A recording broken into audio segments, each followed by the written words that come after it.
The crystal shattered against the marble floor 3 feet from Alara's head. She didn't flinch. That was the problem. After 5 years of marriage, she'd stopped flinching entirely. Baron, Lord Vance spat the word like poison across the dinner table, his mistress laughing beside him. What use is a wife who can't even… From the doorway, Rowan Hale's knuckles went white against the serving tray. He'd been gone 8 months. 8 months, and Alara had become a ghost. This wasn't a household. It was an execution, drawn out over years. And tonight, watching her hollow eyes reflect nothing, Rowan understood he'd returned too late, or just in time. If you're watching from London, Lagos, or somewhere I've never heard of, drop your city in the comments. I want to see how far this story travels. Hit that like button and stick around. You're going to need to see how this ends. The carriage rattled over the stone bridge at sunset, and Rowan pressed his forehead against the window to catch the first glimpse of Iron Ridge Estate. 6 months he'd been away. 6 months working the northern properties, managing harvests and tenant disputes in villages so remote they didn't appear on decent maps. 6 months of telling himself he'd made peace with leaving. The lie tasted worse coming home. Iron Ridge looked exactly the same. The limestone facade still caught the dying light like it was showing off. The garden still ran in those perfectly manicured lines that probably required 3 full-time gardeners to maintain.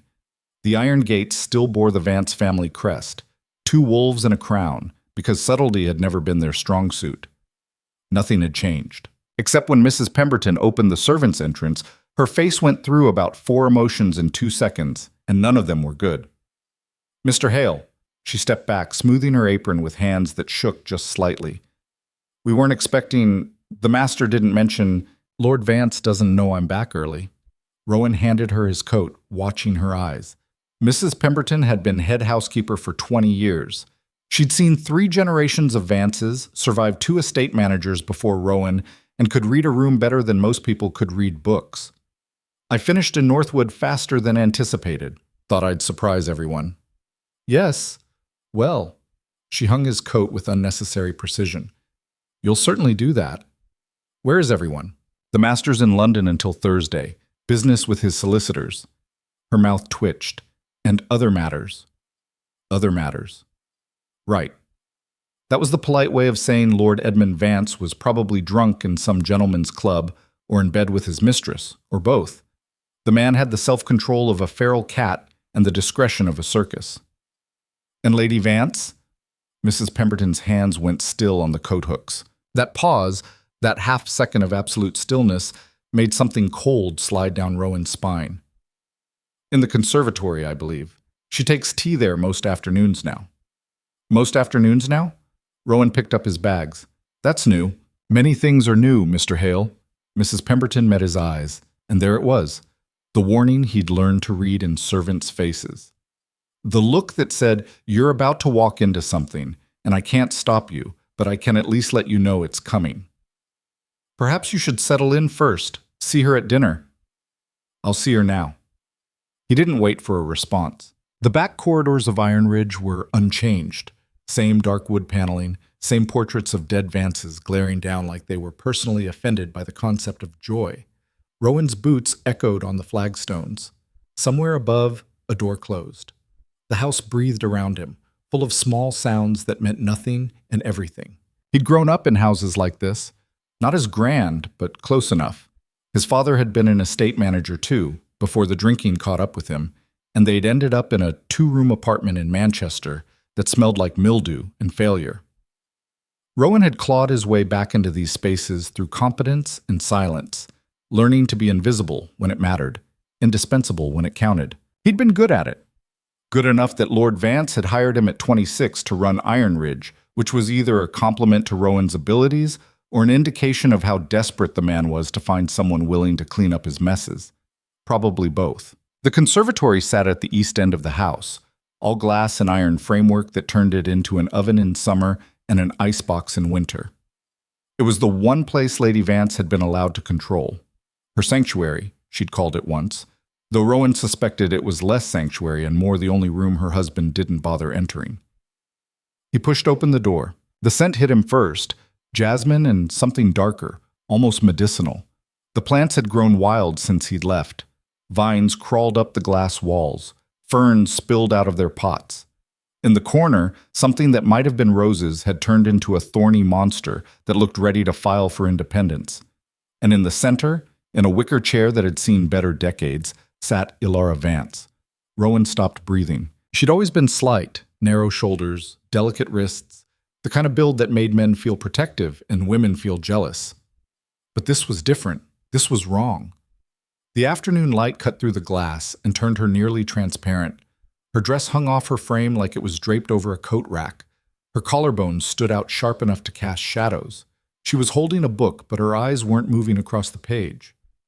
Lady Vance? She looked up slowly, and Rowan felt something crack in his chest. Her eyes had always been remarkable, that particular shade of gray-green that shifted depending on the light, depending on her mood. He'd seen them spark with laughter over some dry comment about the local vicar. He'd seen them flash with anger when Lord Vance had fired a tenant family without cause. He'd seen them soften when she'd talked about the children she wanted, the life she'd imagined. Now they were empty. Not sad, not hurt, just nothing. Mr. Hale. Her voice came out steady, polite, absolutely devoid of inflection. I didn't know you'd returned. Just arrived. He moved closer, trying not to look like he was cataloging every visible bone, every hollow shadow. I apologize for not writing ahead. No apology necessary. You're hardly required to report your movements to me. The formality was like a slap. They'd never been formal. Not really. Even with the difference in their positions, even with all the rules about how estate managers address nobility, they'd found a way to talk like actual humans. She'd asked his opinions on books. He'd made her laugh with stories about the more ridiculous tenant disputes. They'd spent evenings in the library, supposedly going over household accounts, actually just existing in the same space without pretense. That person was gone. This woman looked at him like he was a stranger delivering parcels. How was the North? She asked, and her tone suggested she didn't actually care but was filling silence because that's what polite people did. Cold, wet, the usual. Rowan pulled over a stool that probably cost more than his entire wardrobe. The Northwood tenants send their regards. How kind. Silence dropped between them like a wall. Ilara turned a page in her book. Her hands were steady. Too steady. The kind of steady that came from practice, from holding yourself together through sheer force of will because the alternative was falling apart in pieces. Rowan had seen that steadiness before, in soldiers who'd survived things they wouldn't talk about, in women leaving workhouses, in children who'd learned that showing fear only made things worse. What are you reading? He asked, because he had to say something. She held up the cover. Principles of Common Law Property Rights. He blinked. Light reading. Educational. She set the book aside, folding her hands in her lap. The movement was precise, controlled. I found I have considerable free time these days. Lady Vance, Ilara. The correction was automatic. Then she seemed to catch herself. Her expression flickered, just for a second, into something that might have been pain. Then it smoothed back into that terrible politeness. I apologize. That was inappropriate. Don't. The word came out sharper than he'd intended. Rowan leaned forward, trying to catch her eyes, but she was looking past him at the overgrown roses. Don't apologize for using your own name. It's been suggested that familiarity between the household staff and family creates complications. Suggested by whom? She didn't answer, which was an answer in itself. Lord Edmund Vance, then. Of course. The man had probably noticed that his wife smiled more often when talking to the estate manager than she did the rest of the time, and rather than examine why that might be, he'd simply issued orders to stop it. Control. Always control. The estate ran smoothly in your absence, Ilara said, pivoting the conversation with practiced ease. Mrs. Pemberton managed the household accounts. The tenants reported no major issues. Your deputy handled the spring planting without incident. I received the reports. Then you know everything is well in hand. She picked up her book again. I'm sure you have a great deal of unpacking to attend to. It was a dismissal. A polite, perfectly executed dismissal. Rowan stood, but he didn't leave. He looked at her, really looked, and tried to reconcile this hollow shell with the woman who'd once cornered him in the stables to argue passionately about tenant education rights. The woman who'd defied her husband to establish a school for estate children. The woman who'd cried in the library late one night when she'd lost her second pregnancy and let Rowan sit with her in silence because sometimes silence was all you could offer. "What happened?" he asked quietly. Alara's fingers tightened on the book spine. "I'm sure I don't know what you mean." "Yes, you do. Mr. Hale," her voice dropped 10 degrees. "I appreciate your concern, but it's misplaced. I am perfectly well. Now, if you'll excuse me, I have correspondence to attend to before dinner." She stood, and for a moment she swayed, just slightly, just enough that Rowan moved forward on instinct. But she steadied herself against the chair back, and when she looked at him, her eyes held a warning so clear it might as well have been written in fire. "Don't ask, don't push, don't make this harder than it already is," so Rowan stepped back. Alara walked past him, her skirts whispering against the flagstones, and paused at the doorway. "Welcome home, Mr. Hale." Then she was gone. Dinner was scheduled for 7. Rowan spent 2 hours unpacking, reviewing the reports he'd already read 3 times, and trying to convince himself that he'd overreacted. Maybe Alara had been ill. Maybe she was tired. Maybe he'd been gone long enough that the easy friendship they'd built had simply faded into appropriate distance. Maybe he was an idiot who saw problems where none existed. By 6:30, he'd given up on all of those lies and headed to the library. If something had happened, if something was wrong, there would be traces. Iron Ridge ran on paper trails. Every expense, every letter, every decision got documented somewhere. Lord Vance was careless about many things, but he was paranoid about money. Everything got recorded. The library smelled like leather and old wood and secrets. Rowan lit 2 lamps and pulled out the household ledgers from the past 6 months. Nothing unusual. Expenses were standard. No major purchases. No suspicious withdrawals. Mrs. Pemberton had run the household accounts with her usual precision. He moved to Lord Vance's correspondence. The man's filing system was chaos incarnate. Letters stuffed into drawers without order, some answered, some ignored, some apparently used as coasters for whiskey glasses. Rowan sorted through invitations to hunts, bills from tailors, notes from the family solicitor about various investments. Then he found the letters from Dr. Moorfield. There were 4 of them, dated across the past 5 months. Rowan opened the first one. "Lord Vance, per your request, I have examined Lady Vance following the recent incident. The physical recovery appears complete, though she remains weak. I have recommended rest and nourishment. As to your concerns regarding future conception, I must be frank.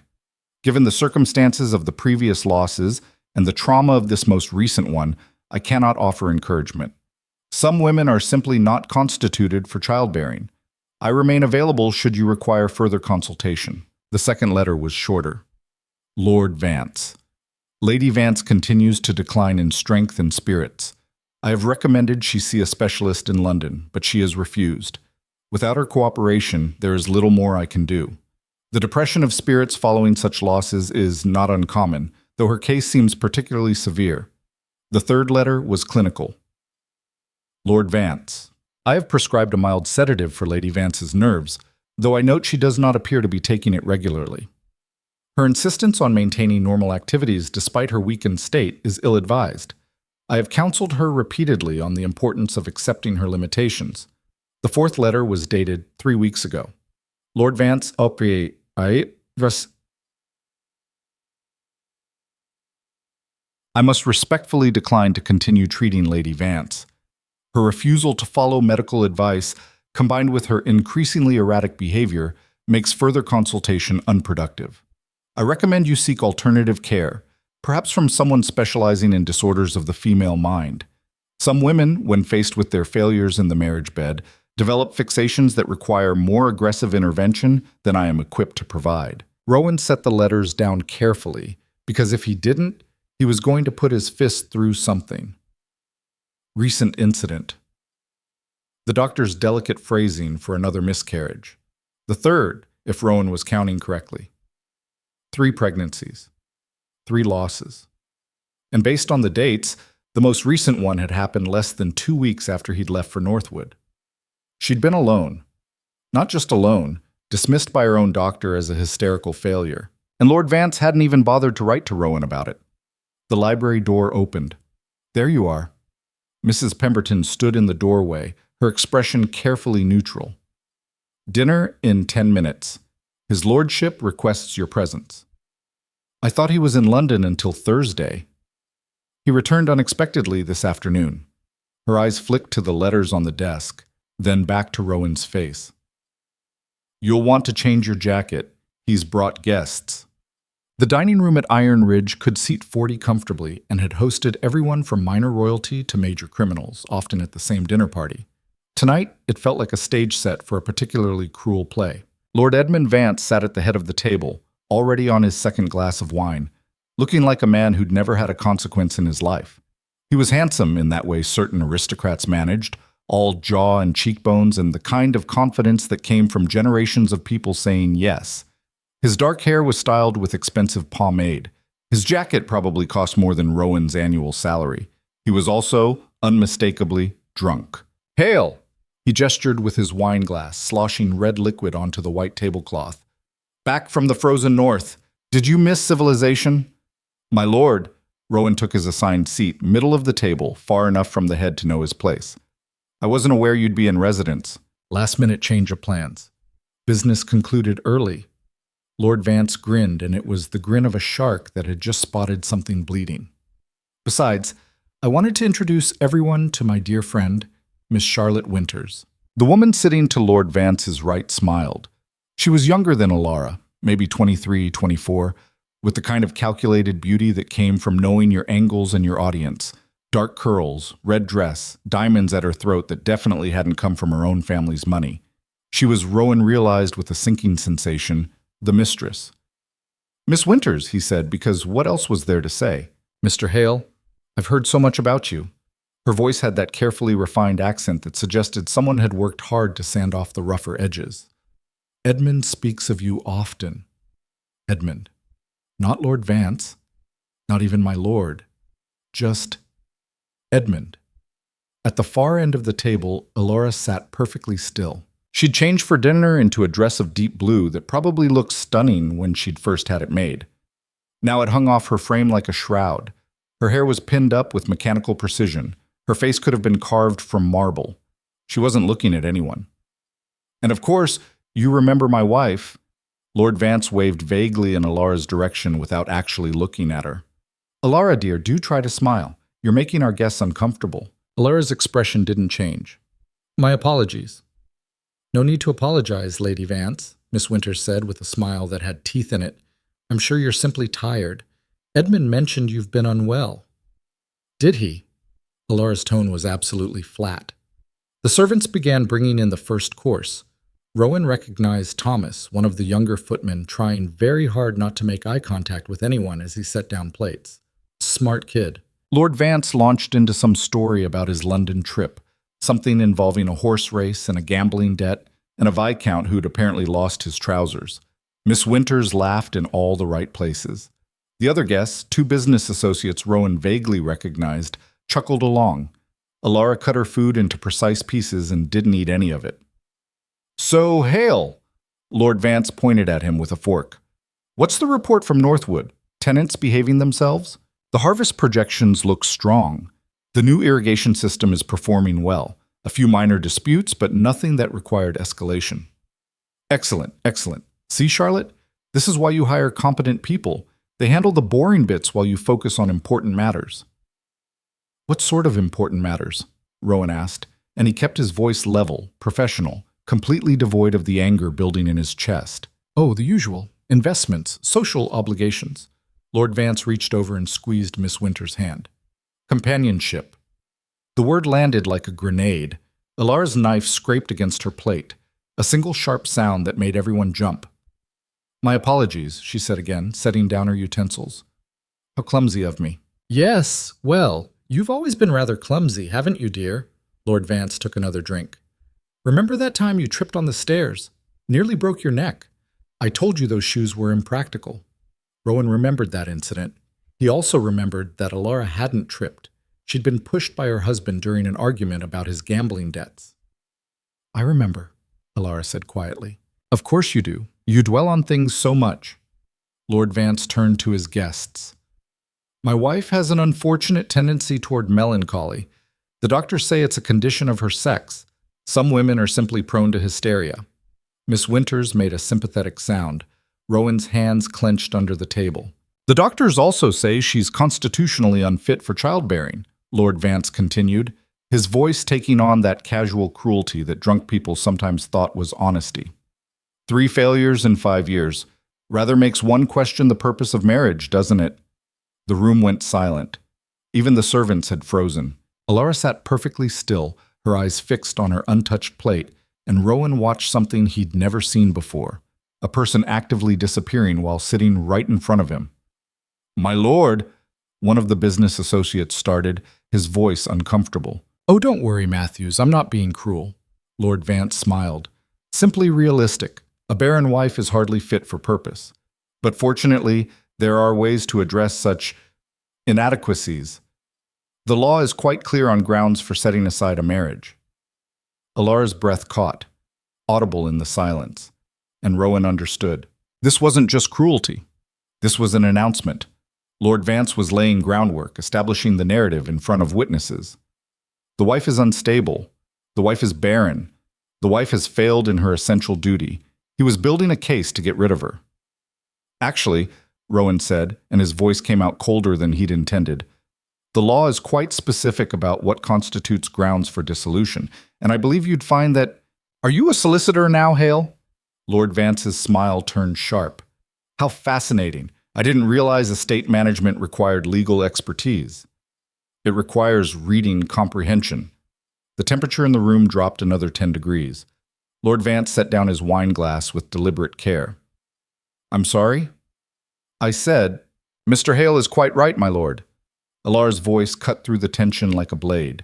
She was still looking at her plate, but when she spoke, every word was crystal clear. The law does require specific grounds.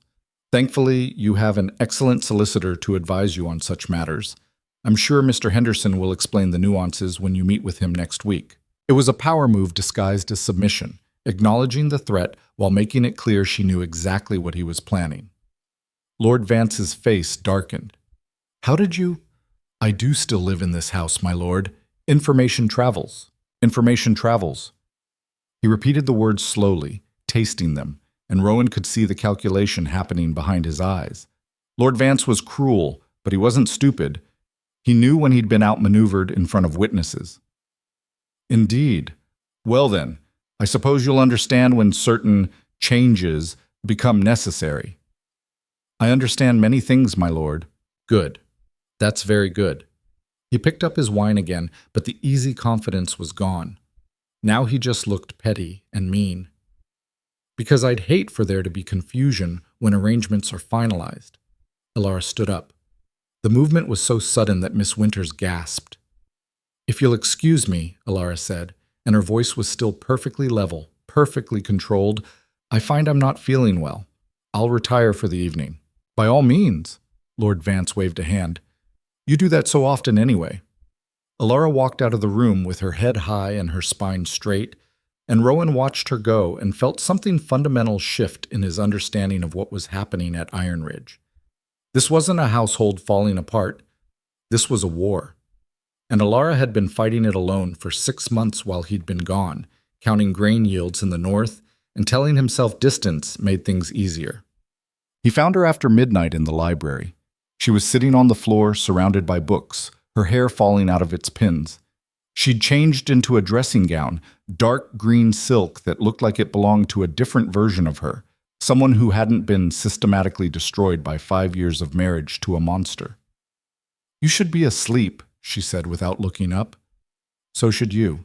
Yes, well, sleep is overrated. She turned a page in the book on her lap, another legal text, he noticed. Did you know that under current law, a woman cannot own property in her own name while married? Everything becomes her husband's the moment she says, I do. Rather convenient for the gentleman, don't you think? Rowan closed the door behind him and sat down on the floor across from her, ignoring every rule about propriety and position and appropriate behavior. Alara, don't! The word was sharp. She looked up, and for the first time since he'd returned, there was something in her eyes besides emptiness. Don't say you're sorry. Don't say it will be all right. Don't offer me platitudes or comfort or whatever you're thinking about offering. I wasn't going to. Then what?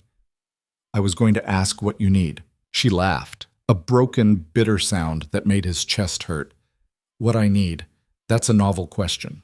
She closed the book and set it aside. I need to not exist in a world where my worth is measured by my ability to produce an heir.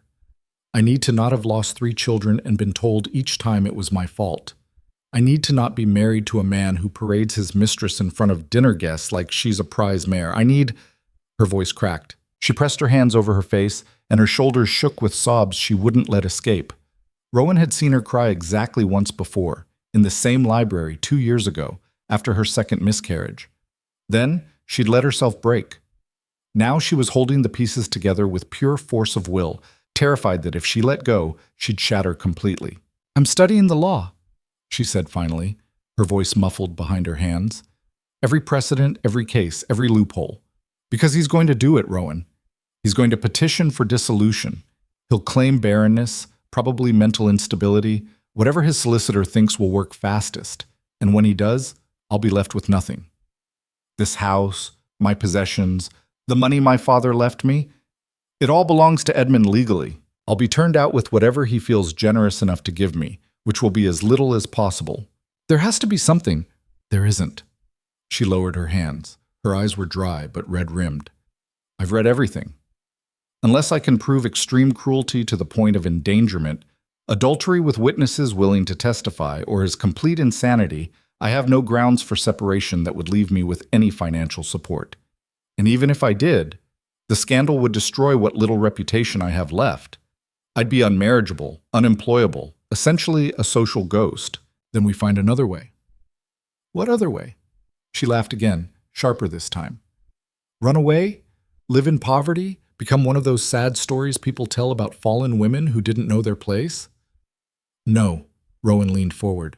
We fight him. With what? I have no money of my own, no legal standing, no... You have me. The words hung in the air between them. Alara stared at him, and for a moment he saw the full weight of what he'd just offered. His position, his reputation, his entire carefully rebuilt life. All of it on the table for her. You don't know what you're saying, she whispered. Yes, I do. Rowan, if you stand against Edmund, he'll destroy you. He'll blacklist you from every estate in England. You'll never work again. And for what? To help a woman you barely know anymore? I know you. You know who I was. That woman is dead. No, she's not. Rowan reached across the space between them and took her hand, cold fingers, sharp knuckles, trembling despite her control. She's sitting in a library at midnight, reading law books and plotting strategy. She's surviving. That's not dead. That's just wounded. Alara's breath hitched. I left, Rowan said quietly. 6 months ago, I took the assignment up north because it was easier than staying here and watching you disappear into this marriage. I told myself I was being professional, maintaining boundaries, doing the right thing, but really, I was just a coward. You're not. I am. But I'm done with it. He held her hand tighter. You asked what you need. Here's what I can offer. Every financial record of Lord Vance's dealings for the past 5 years. Every debt. Every suspicious transaction. Every corner he's cut. I keep a separate ledger. My insurance policy, in case he ever tried to blame his disasters on me. It's enough to ruin him. Alara went very still. Rowan, if that information gets out, the tenants will suffer. I know. The words tasted like ash. Half the estate's revenue comes from ventures that are legally questionable at best. If we expose him, the whole thing collapses, and 100 families lose their livelihoods. Then we can't use it. Not all of it, but we can use the threat of it. He met her eyes. We can make him negotiate. He doesn't negotiate, he owns things. Then we make him understand he doesn't own you anymore. Alara pulled her hand back slowly. She looked at the books scattered around her, at the leather-bound legal texts she'd been studying like they held the secrets to escape. When she looked back at Rowan, something had changed in her expression. Not hope, not yet, but not emptiness either. This is insane, she said. Probably. We could both end up destroyed. Also probable. Why would you risk that? Rowan could have given her a dozen practical answers. Could have talked about justice, about doing what's right, about standing up to bullies who thought money and title made them untouchable. But sitting on the library floor at midnight with the woman who'd haunted his thoughts for 6 months, he decided on honesty. Because you deserve better than being erased, he said simply, and because I'm tired of watching good people get crushed by bad ones while the rest of us pretend it's none of our business. Alara studied his face for a long moment. Then she picked up one of the legal texts and held it out to him. Chapter 7, she said. Property law and precedents for contested dissolutions. If we're going to do this, you need to understand what we're up against. Rowan took the book, and there, in the quiet library of Iron Ridge Estate, with the clock striking 1 and the house settling into sleep around them, they began planning the fight. Neither of them noticed the door, slightly ajar. Neither of them saw the shadow in the hallway, listening. Neither of them realized that Lord Edmund Vance, unable to sleep and looking for more wine, had heard every word, and was already planning his response. The morning came too fast and not fast enough. Rowan woke to someone pounding on his door hard enough to rattle the frame. He rolled out of bed, pulled on trousers, and opened it to find Thomas standing there with a face like he'd seen a ghost. "Mr. Hale, sir, you need to come. Now." "What happened?" "It's Lady Vance. She's—" Thomas swallowed hard. "His lordship's having her things moved out of the main bedchamber. Says she's to take the West Wing rooms." The West Wing. The servants' quarters. Rowan was down the stairs before Thomas finished talking. The main corridor was chaos. 3 housemaids were carrying armloads of dresses, while Mrs. Pemberton stood in the doorway of the master bedchamber, her face carved from stone, watching 2 footmen wrestle a wardrobe toward the back stairs. "What the hell is this?" Rowan demanded. Mrs. Pemberton turned, and her eyes held a warning. "His lordship's orders. Lady Vance is being relocated to more suitable accommodations." Suitable. The word tasted like poison. "Where is she?" "In her new room, or rather, the room his lordship has graciously provided." Mrs. Pemberton's tone could have stripped paint. "3rd floor, end of the hall." Rowan took the back stairs 2 at a time. The 3rd floor smelled different, less polish, more dust. These were the rooms for upper servants, governesses, the occasional maiden aunt who'd outlived her usefulness. Small windows, low ceilings, the kind of spaces designed to remind you of your place. He found Alara's new room at the end of the corridor. She was standing in the center of it, still in her nightgown and dressing gown, staring at the narrow bed, the plain washstand, the single window that looked out onto the stable yard. Her belongings were piled in the corner, dresses heaped on top of each other, books stacked haphazardly. Her writing desk tilted at an angle that suggested whoever carried it up hadn't cared much about keeping it level. "Alara!" She didn't turn around. "He heard us last night in the library." Ice slid down Rowan's spine. "How do you know?" "Because at 6 this morning, he came to my room with his valet and 2 footmen and informed me that my presence in the main bedchamber was no longer appropriate for a woman of my diminished status." Her voice was absolutely flat. "He said I should consider this temporary arrangement while he makes more permanent decisions about my future." "That bastard!" "Then he had my belongings removed while I stood there in my nightclothes." She finally turned to look at Rowan, and her eyes were dry but burning. "Do you know what the most humiliating part was? He made me thank him. Said if I showed proper gratitude for his generosity in continuing to house me at all, he might reconsider being quite so harsh in the dissolution proceedings." Rowan's hands clenched into fists. "We go to the solicitor today. Right now. We file—" "File what?" Alara laughed, sharp and broken. "A complaint that my husband moved me to a different room in his own house? That's not illegal, Rowan. It's not even unusual. Plenty of aristocratic marriages end with the wife being shuffled off to the dower house or some remote property. At least I'm still under the same roof. This isn't about legality. This is about control. Everything is about control." She moved to the window, pulling her dressing gown tighter. "He's establishing the narrative. The unstable wife, removed from the marital chamber for everyone's safety and comfort. By the time he petitions for dissolution, half of London society will already believe I'm mad." "Then we change the narrative." "How?" She spun to face him. "How do we change anything? You said last night we could threaten him with the ledgers, but you also said using them would destroy the tenants. So what's the actual plan, Rowan? Because right now it feels like we talked a good game in the library and accomplished nothing except making things worse. She wasn't wrong. Rowan had spent half the night reading legal precedents and the other half staring at the ceiling, trying to find a path through the maze that didn't end with everyone destroyed.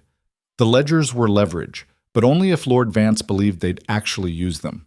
And if he knew they were bluffing, the whole thing collapsed. We need allies, Rowan said slowly. People who benefit from Lord Vance being taken down a notch. People who'd testify to his character, his treatment of you, his... No one will testify against Edmund.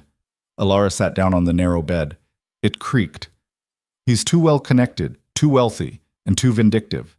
Anyone who speaks against him risks being cut off from society, losing business opportunities, being blacklisted.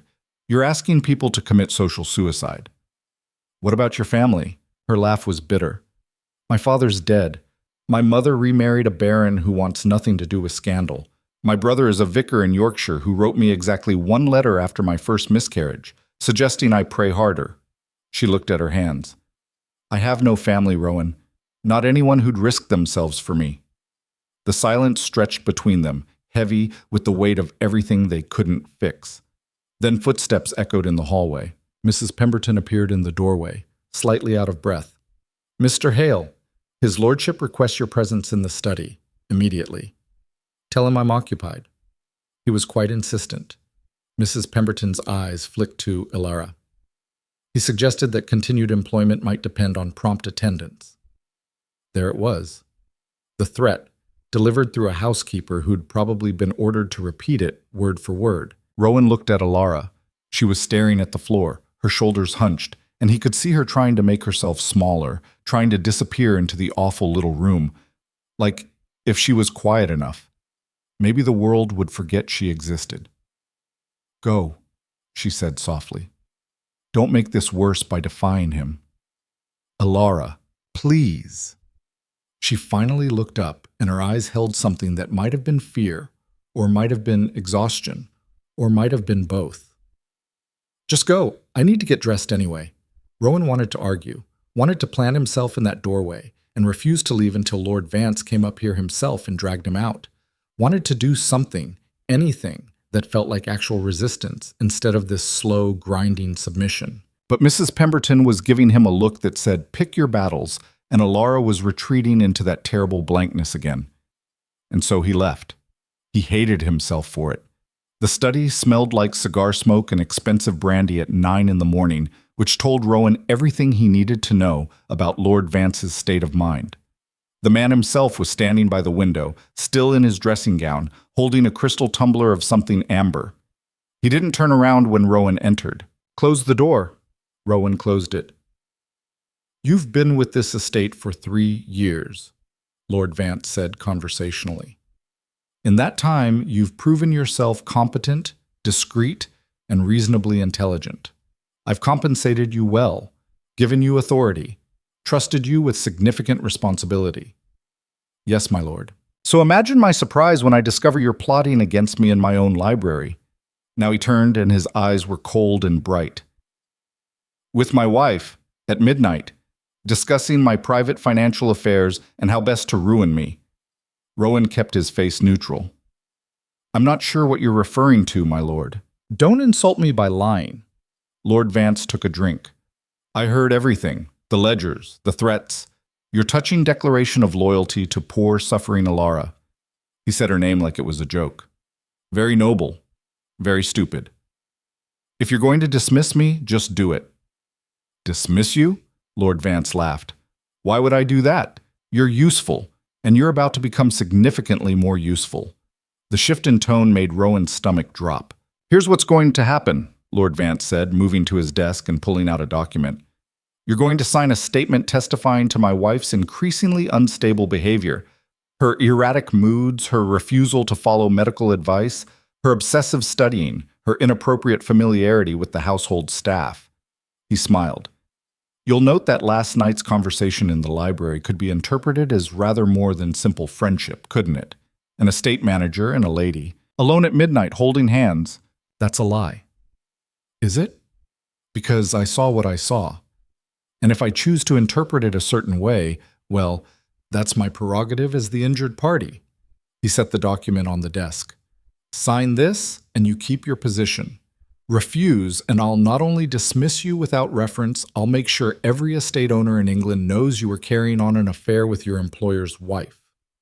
The room tilted slightly. It was perfect. Vicious and perfect. Sign the statement, and Rowan became complicit in destroying Alara. Refuse, and he lost everything while Lord Vance still got what he wanted. A scandal to justify the dissolution, with Alara painted as an adulteress. You can't prove an affair that didn't happen, Rowan said carefully. I don't need proof. I need the suggestion. Lord Vance poured himself more brandy. By the time I'm done, half of London will be whispering about the unstable Lady Vance and her inappropriate attachment to the handsome young estate manager. The other half will be wondering if those miscarriages were actually mine at all, or if she'd been spreading her affections more widely than appropriate. That's sick. That's strategy. He pushed the document forward. Sign it, Hale. Save your career. Save your reputation. My wife is going to be cast aside either way. This just makes it cleaner for everyone. Rowan looked at the paper, at the carefully worded lies that would paint Alara as mad, immoral, unfit, at the signature line waiting for him to betray everything he'd promised her last night. His hand moved toward the pen, then stopped, because he could see it all laid out like a map. If he signed this, Lord Vance won. If he refused, Lord Vance won differently. Either way, Alara lost. Unless...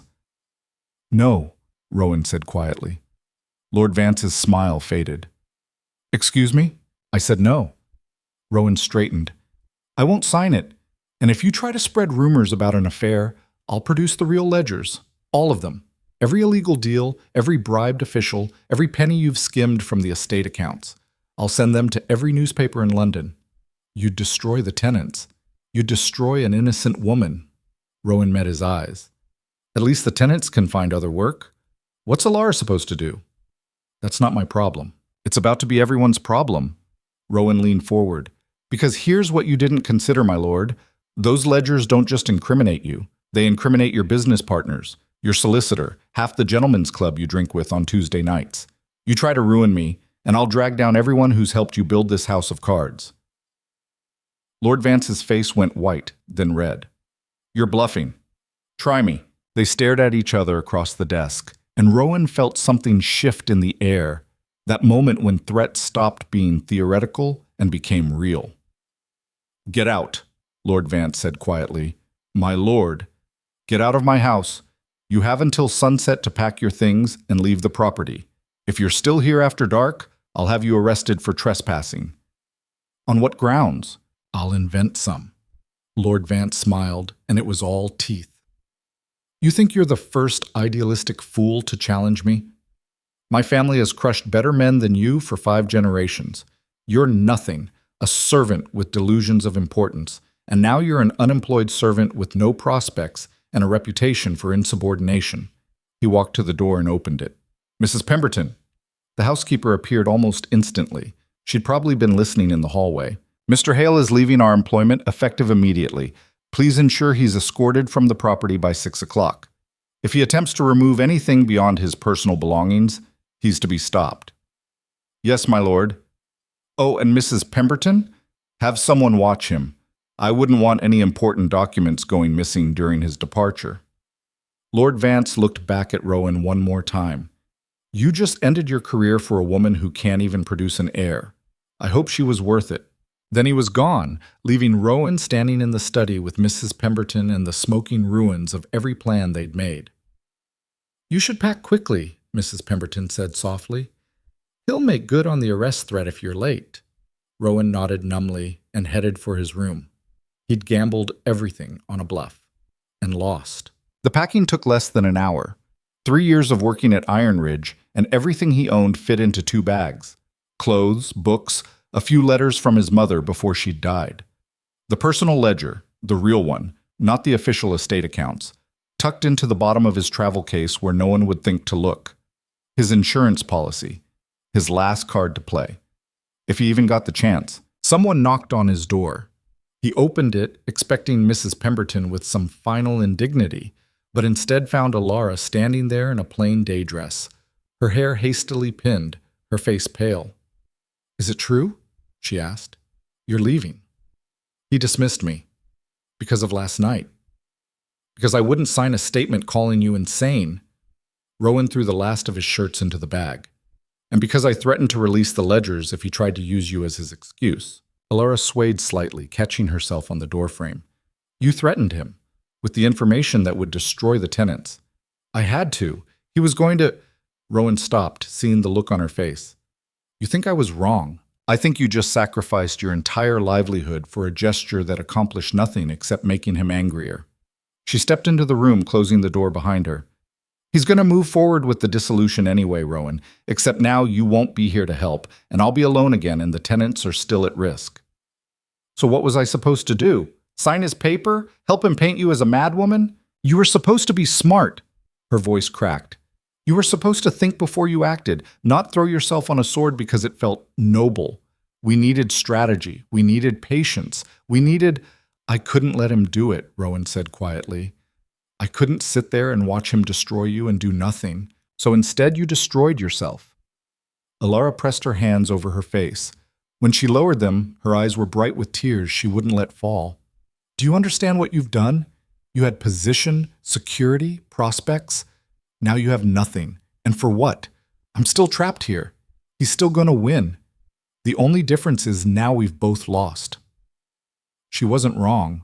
Standing in his half-packed room, looking at the woman he'd tried to save and the disaster he'd made instead, Rowan felt the full weight of his own stupidity. He'd acted on impulse and emotion instead of logic. He'd blown up the one advantage they had, his inside position, for the sake of feeling like he'd done something.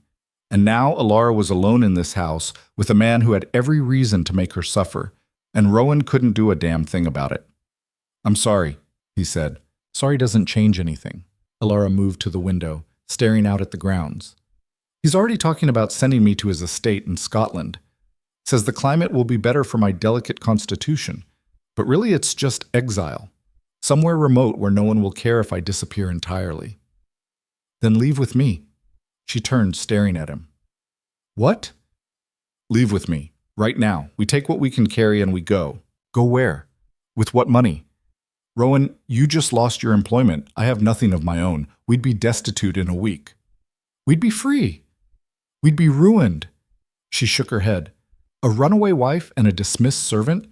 That's not freedom. That's a scandal that would follow us forever. No one would employ you. No one would speak to me. We'd be outcasts." "Aren't we already?" The question hung between them. Alara looked at him, really looked, and Rowan saw her weighing it. The risks against the impossibility of staying. The scandal against the slow death of remaining under Lord Vance's roof. The terrifying unknown against the known horror. "I can't," she whispered finally. "I can't risk it. If we run and he catches us, he'll use it as proof I'm unstable. He'll have me committed to an asylum. And you—" her voice broke. "You'd be arrested for abduction.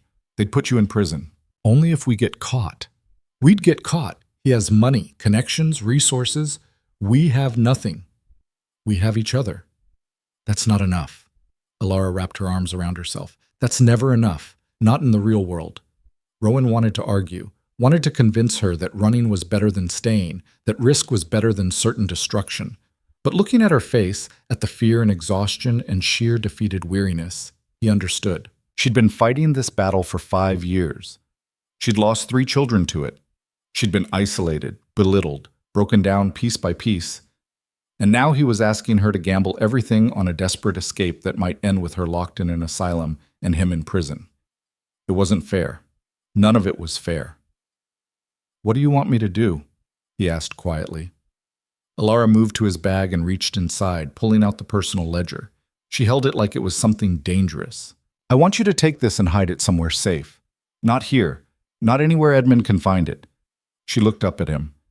"And I want you to promise me that if things get worse, if he tries to have me committed or hurt me or make me disappear, you'll use it, all of it, even if it destroys the tenants. Alara, promise me." Her eyes were fierce. "Promise me that if it comes down to saving me or saving them, you'll choose me. Just once. Just this one time, I need someone to choose me. The words hit like a punch to the chest. Rowan took the ledger from her hands and met her eyes. I promise. Good. She turned away quickly, wiping at her face. You should finish packing. Mrs. Pemberton will be up soon to escort you out. I'm not leaving you here alone. You don't have a choice. She walked to the door, then paused with her hand on the knob. There's a coaching inn in the village, the Green Hart. Mrs. Wesley, who runs it, is discreet. Stay there tonight. I'll send word if I need you. How? He'll be watching everything. I'll find a way. Elora opened the door. I always find a way. Then she was gone, leaving Rowan alone with his bags and his ledger and the sick feeling that he'd just made everything infinitely worse. He finished packing in silence. Mrs. Pemberton appeared at 6 o'clock sharp with Thomas and another footman. They walked him through the servants' corridors and out the back entrance like he was a criminal being removed from the premises. None of them spoke. None of them looked at him. The message was clear. You're not one of us anymore. His bags were loaded onto a cart. Thomas drove him to the edge of the property, then stopped. I'm sorry, Mr. Hale, the young man said quietly. For what it's worth, most of us think his lordship's being cruel. But there's nothing we can do. I know. Lady Vance, though, she's different since you came back. Angry instead of sad. That's got to count for something. Rowan looked back at Iron Ridge Estate, visible through the trees. The sun was setting behind it, turning the windows to fire. Somewhere in that house, Elora was alone, and he was walking away. Again. Take care of her, Rowan said. As much as you can. Thomas nodded and turned the cart around. Rowan walked the rest of the way to the village alone, carrying his 2 bags and his ledger and the weight of every mistake he'd made in the past 24 hours. The Green Hart was exactly the kind of place Mrs. Wesley ran. Clean, quiet, and expensive enough to discourage riffraff, but cheap enough not to ask questions. She took one look at Rowan and quoted him a weekly rate that would drain his savings in a month. He paid for 2 nights and carried his bags upstairs. The room was small. A bed, a washstand, a window overlooking the village square. He set the ledger on the bedside table and stared at it, thinking about promises and leverage and the difference between strategy and surrender.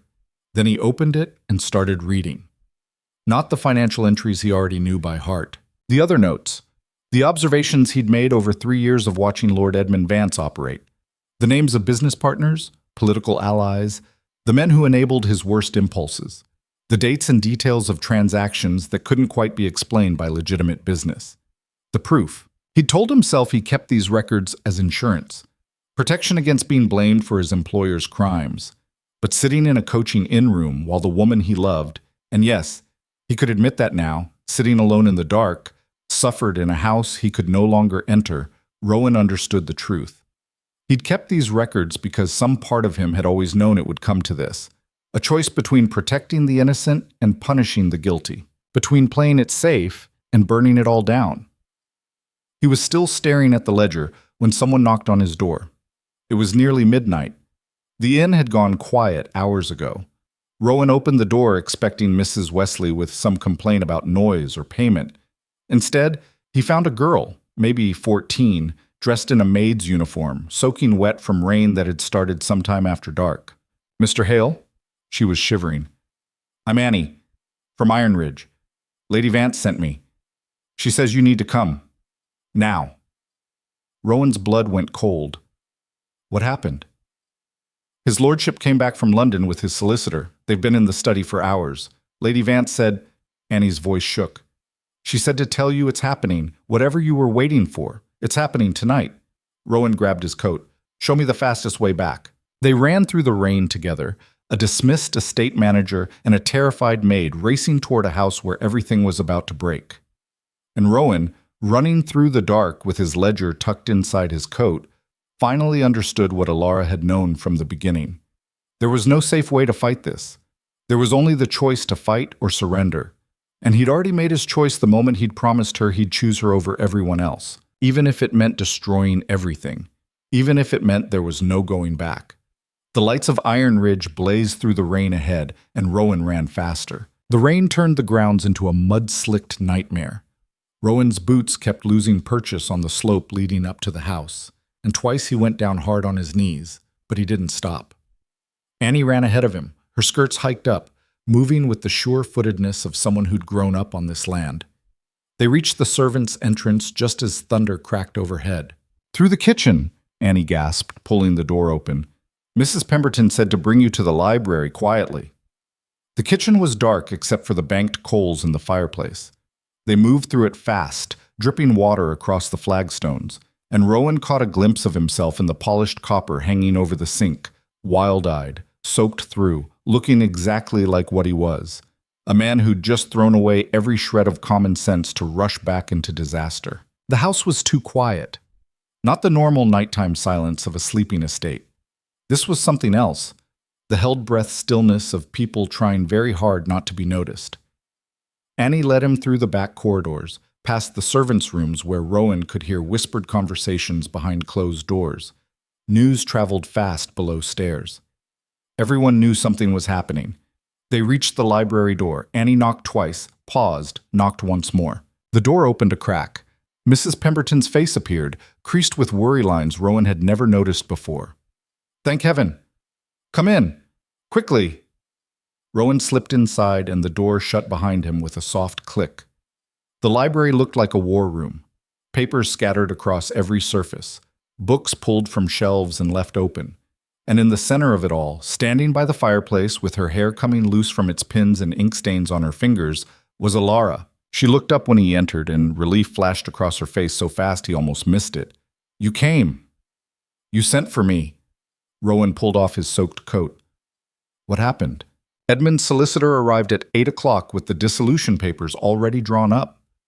Alara's voice was steady, but her hands were shaking. "They want me to sign an agreement. No contests, no public proceedings, just a quiet separation where I get an allowance of £200 a year and forfeit all other claims to the estate." £200. That was barely enough to rent a decent room in a provincial town, let alone maintain any kind of independent life. "That's insane." "That's generous according to Mr. Henderson." Alara picked up a document from the table. "Given my failure to produce an heir and my declining mental state, he suggested I should be grateful Edmund isn't having me committed outright."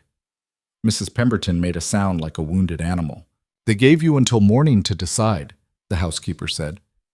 "But we heard them talking after you went upstairs, my lady.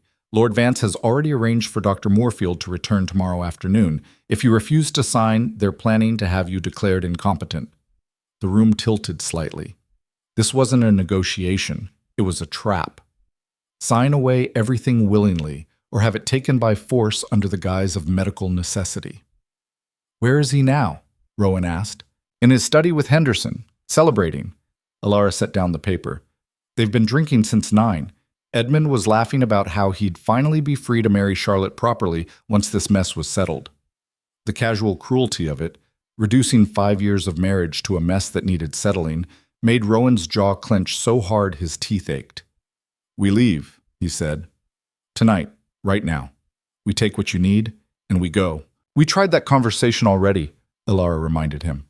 "It ends with me in an asylum and you in prison. Not if we move fast enough. Not if we what?"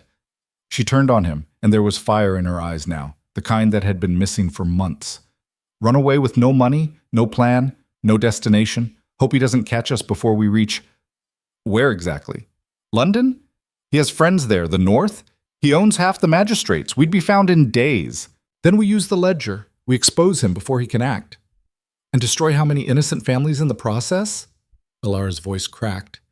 "You're asking me to burn down the livelihoods of 100 tenants to save myself. What kind of person does that make me?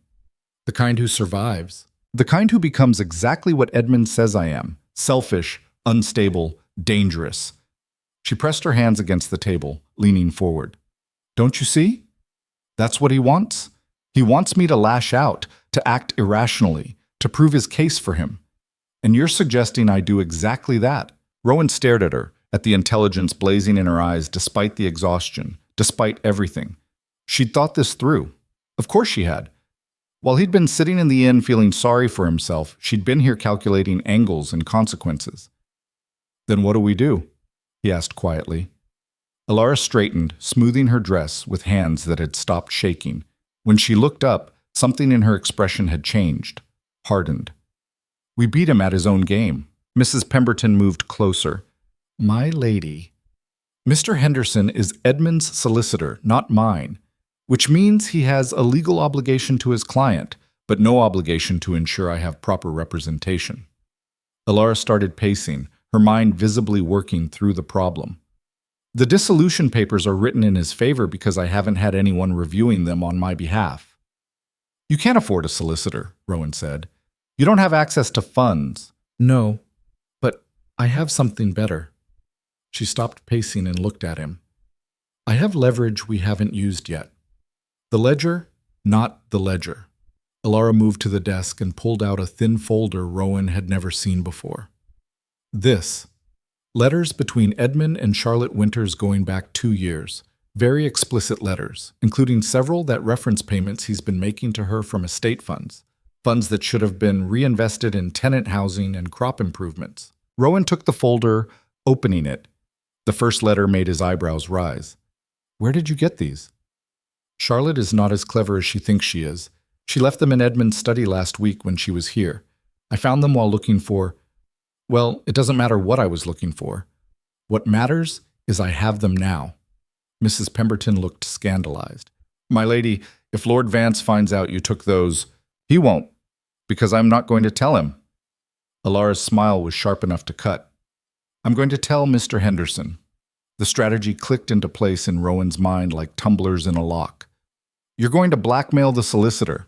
I'm going to offer him a choice, Alara corrected. He can continue representing Edmund in a dissolution based on my supposed failures, knowing that I possess evidence of Edmund's adultery and financial misappropriation. Evidence that would not only destroy the dissolution case, but potentially lead to criminal charges, or he can advise his client to negotiate more reasonable terms, Rowan finished. And you don't release the letters. Exactly. He'll tell Edmund you have them, probably. But by then, I'll have already sent copies to 3 separate solicitors in London with instructions to release them to the newspapers if anything happens to me. Alara's eyes glittered. Edmund won't know which solicitors or where the copies are being held. He'll have to assume I've covered my bases. It was brilliant, ruthless and brilliant. This could still backfire, Mrs. Pemberton said quietly. If Lord Vance feels cornered, then he'll act rashly, and the letters get released anyway. Alara's voice was ice cold. I'm done being the victim in this, Mrs. Pemberton. I'm done being careful and quiet and hoping someone will save me. If Edmund wants a fight, he's going to get one. And this time, I'm the one holding the weapons. Rowan had never seen her like this. The Alara he'd known had been kind, thoughtful, sometimes fierce, but always constrained by rules and propriety.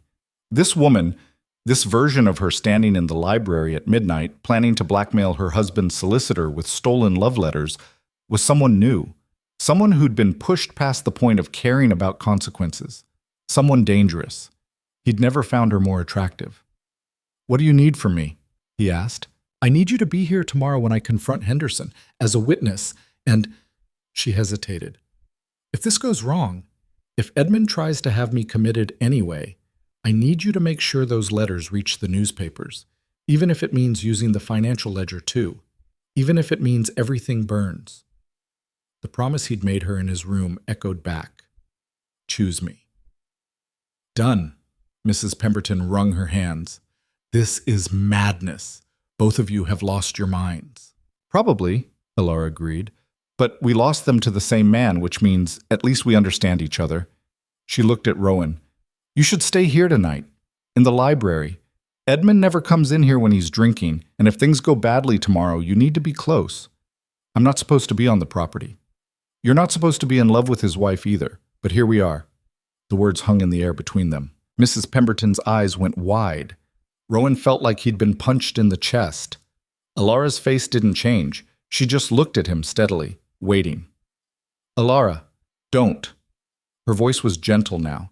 Don't deny it, and don't apologize for it. I've known for months, maybe longer, and She swallowed hard. I feel the same way, which is probably why Edmund suspected in the first place. We were never as careful as we thought we were.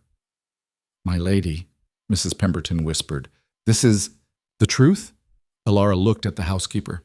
Yes, it is, and I'm tired of hiding from it. She turned back to Rowan. I'm not asking you to do anything about it. I know we can't, that it's impossible. But if we're going into battle tomorrow, I need you to know that whatever happens, I don't regret it. Any of it. Rowan crossed the room in 3 steps and pulled her into his arms. She came willingly, her face pressed against his chest, her hands fisting in his shirt. She was shaking, actually shaking, and he realized this was the first time she'd let herself show fear since he'd returned. "I've got you," he said against her hair. "Whatever happens tomorrow, I've got you. Promise?" "Promise." Mrs. Pemberton cleared her throat. "I'll keep watch in the corridor. If his lordship stirs, I'll create a distraction." She moved toward the door, then paused. "For what it's worth, you two are the bravest fools I've ever met, or the most foolish brave people. I haven't decided which." Then she was gone, leaving them alone in the library. Alara pulled back just enough to look up at Rowan's face. Her eyes were bright with tears she wouldn't let fall. "I'm scared," she admitted. "Terrified, actually. What we're planning, it could destroy us both." "I know. But I can't keep living like this. I can't keep disappearing piece by piece until there's nothing left." "Then we make sure there's something left." Rowan brushed a strand of hair from her face. "We fight, and we win, and we build something better on the other side." "What if we don't win?" "Then we go down swinging, together." She laughed, a broken, watery sound, and pulled him down into a kiss that tasted like desperation and defiance and everything they'd been too afraid to want. When they finally broke apart, both breathing hard, Alara rested her forehead against his. "Tomorrow's going to be hell," she said. "Probably. No going back after this." Good. They stayed like that for a long moment, holding on to each other in the quiet library, while the rain hammered against the windows and the house settled around them. Then Alara stepped back, smoothing her dress, becoming composed again. "You should sleep, or try to. The sofa is uncomfortable, but better than nothing." "Where will you be?" "My room. I need to make copies of the letters before morning." She picked up the folder. "And I need to write instructions for the solicitors in London, in case—" "Don't." "In case," she continued firmly, "something goes wrong and I can't do it myself." Rowan wanted to argue, wanted to tell her nothing would go wrong, that they'd win this cleanly and walk away unscathed. But he'd never lied to her before, and he wasn't about to start now. "Be careful," he said instead. "Always." She moved to the door, then looked back. "Rowan? Thank you for coming back, for not giving up on me." "I couldn't give up on you if I tried."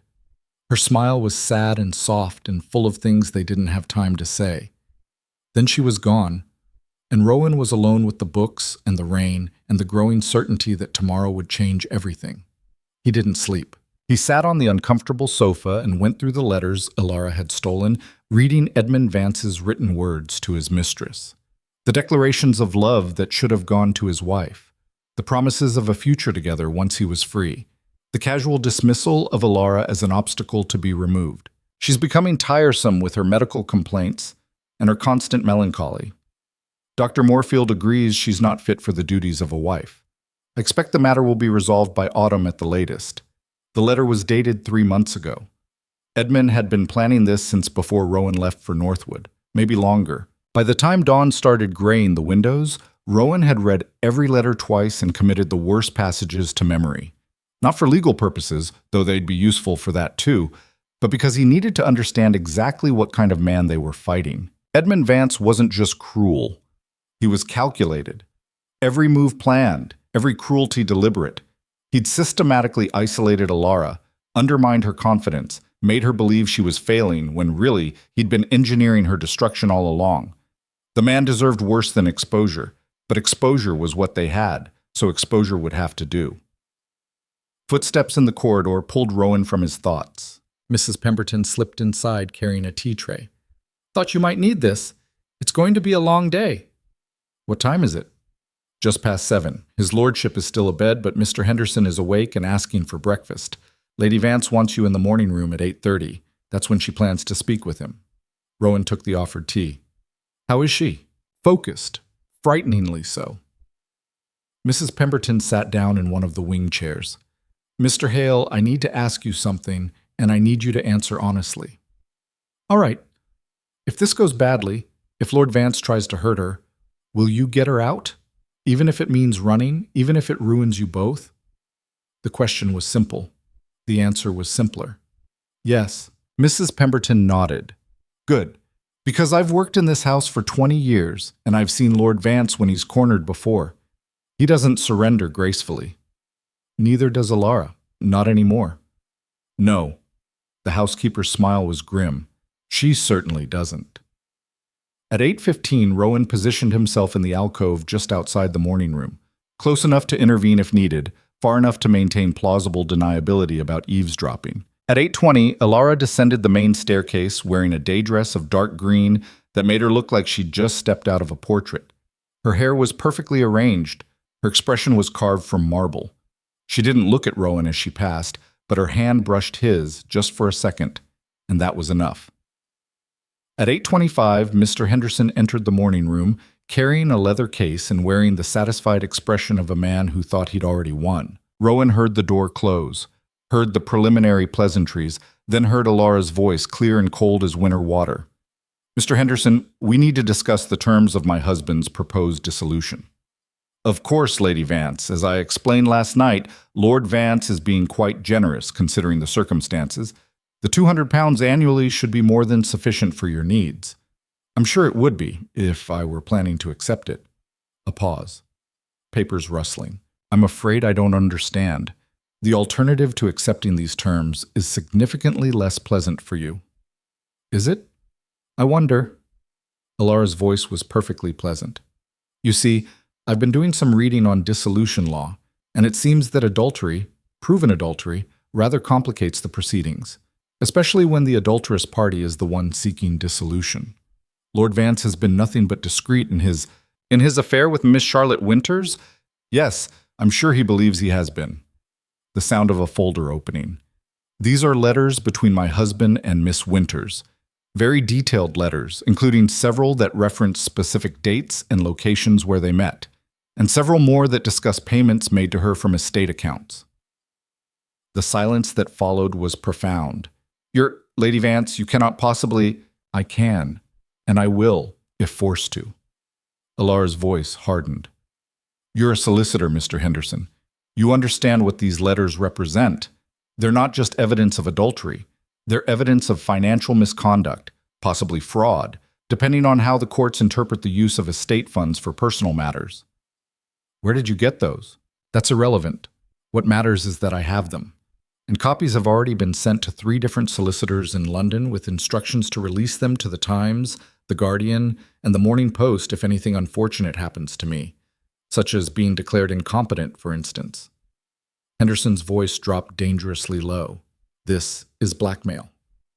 This is negotiation. There's a difference. Lord Vance will agree to whatever terms keep these letters private, because if they become public, his reputation is destroyed, his business partnerships will collapse, and Miss Winters will be ruined as well. I doubt she'll be quite so affectionate when she's being shunned by polite society. Another long silence. Then Henderson's voice tight with controlled anger. What exactly are you proposing? I want £5,000 as a one-time settlement. I want legal ownership of the cottage in Millbrook, the one my father left me that Edmund assumed control of when we married. And I want a formal separation agreement that allows me to live independently without restrictions on my movements or activities. That's absurd. Lord Vance will never... Then the letters are published tomorrow. Your choice, Mr. Henderson. You can advise your client to negotiate, or you can watch his entire life implode in the newspapers. I genuinely don't care which. Rowan, listening from the alcove, felt something like pride surge through his chest. She wasn't asking, she wasn't pleading, she was dictating terms like a general accepting surrender. I'll need to consult with Lord Vance, Henderson said stiffly. Of course, but do it quickly. My patience is limited, and those London solicitors have very specific instructions about timing. Footsteps. The door opening. Henderson emerged looking like he'd been hit by a coach. He walked past Rowan without seeing him, already heading for Lord Vance's study. Rowan waited 30 seconds, then slipped into the morning room. Alara was standing by the window, her back to the door, her shoulders rigid. You were magnificent, Rowan said quietly. She turned and he saw that her hands were shaking violently, The composure had been a performance, held together by pure will. I think I'm going to be sick. He crossed to her, taking her hands in his. You did it. You actually did it. I threatened him. I threatened Edmund's solicitor with his own client's crimes. Her laugh was unsteady. I've become exactly the kind of person I used to despise. Manipulative, calculating, ruthless. You've become the kind of person who survives. Is there a difference? Before Rowan could answer, shouting erupted from somewhere else in the house. Lord Edmund Vance's voice bellowing loud enough to rattle the windows. Where is she? Alara's face went white. The morning room door slammed open. Edmund Vance stood there, still in his dressing gown, his hair wild, his face purple with rage. Henderson hovered behind him, looking miserable. You little... Edmund started toward Alara, and Rowan moved instinctively, putting himself between them. Don't, Rowan said quietly. Get out of my way, Hale. You're not even supposed to be here. Then have me arrested. But you're not touching her. Edmund's eyes flicked between them, and understanding dawned on his face. Of course you're still here. My wife's faithful lapdog couldn't stay away even when dismissed. He looked at Alara. Did you think I wouldn't find out? Did you think you could steal my private correspondence and threaten me in my own house? They're not your private correspondence, Alara said, her voice steady despite the fear in her eyes. They're love letters to your mistress, written while you were still married to me, and they prove adultery, which rather destroys your case for dissolution based on my failures. You scheming? Be careful what you say next, my lord. Alara's voice dropped to ice. Because Mr. Hale is a witness, and anything you say that could be interpreted as threatening will be documented. Edmund looked at Rowan. You're actually going to stand there and help her blackmail me? I'm going to stand here and make sure you don't hurt her. What happens after that is between you and your solicitor. Henderson, tell them this is insane. The solicitor cleared his throat uncomfortably. My lord, I must advise that Lady Vance's position is legally sound. The letters constitute evidence that would be admissible in court. If they were to become public... I don't care about public, I care about... Edmund stopped, visibly trying to control himself. When he spoke again, his voice was deadly quiet. How much? Alara didn't blink. 5,000 pounds, the Millbrook cottage, and a formal separation agreement. You're out of your mind if you think, then the letters are published. Today. Within the hour, actually, since you've decided to be difficult about it. Edmund's hands clenched into fists. For a moment, Rowan thought he might actually lunge at her. Consequences be damned. Then Edmund turned and punched the wall. The sound was like a gunshot. His knuckles came away bloody. He didn't seem to notice. You've destroyed me, he said, his voice shaking. You've destroyed everything. No, Alara said quietly.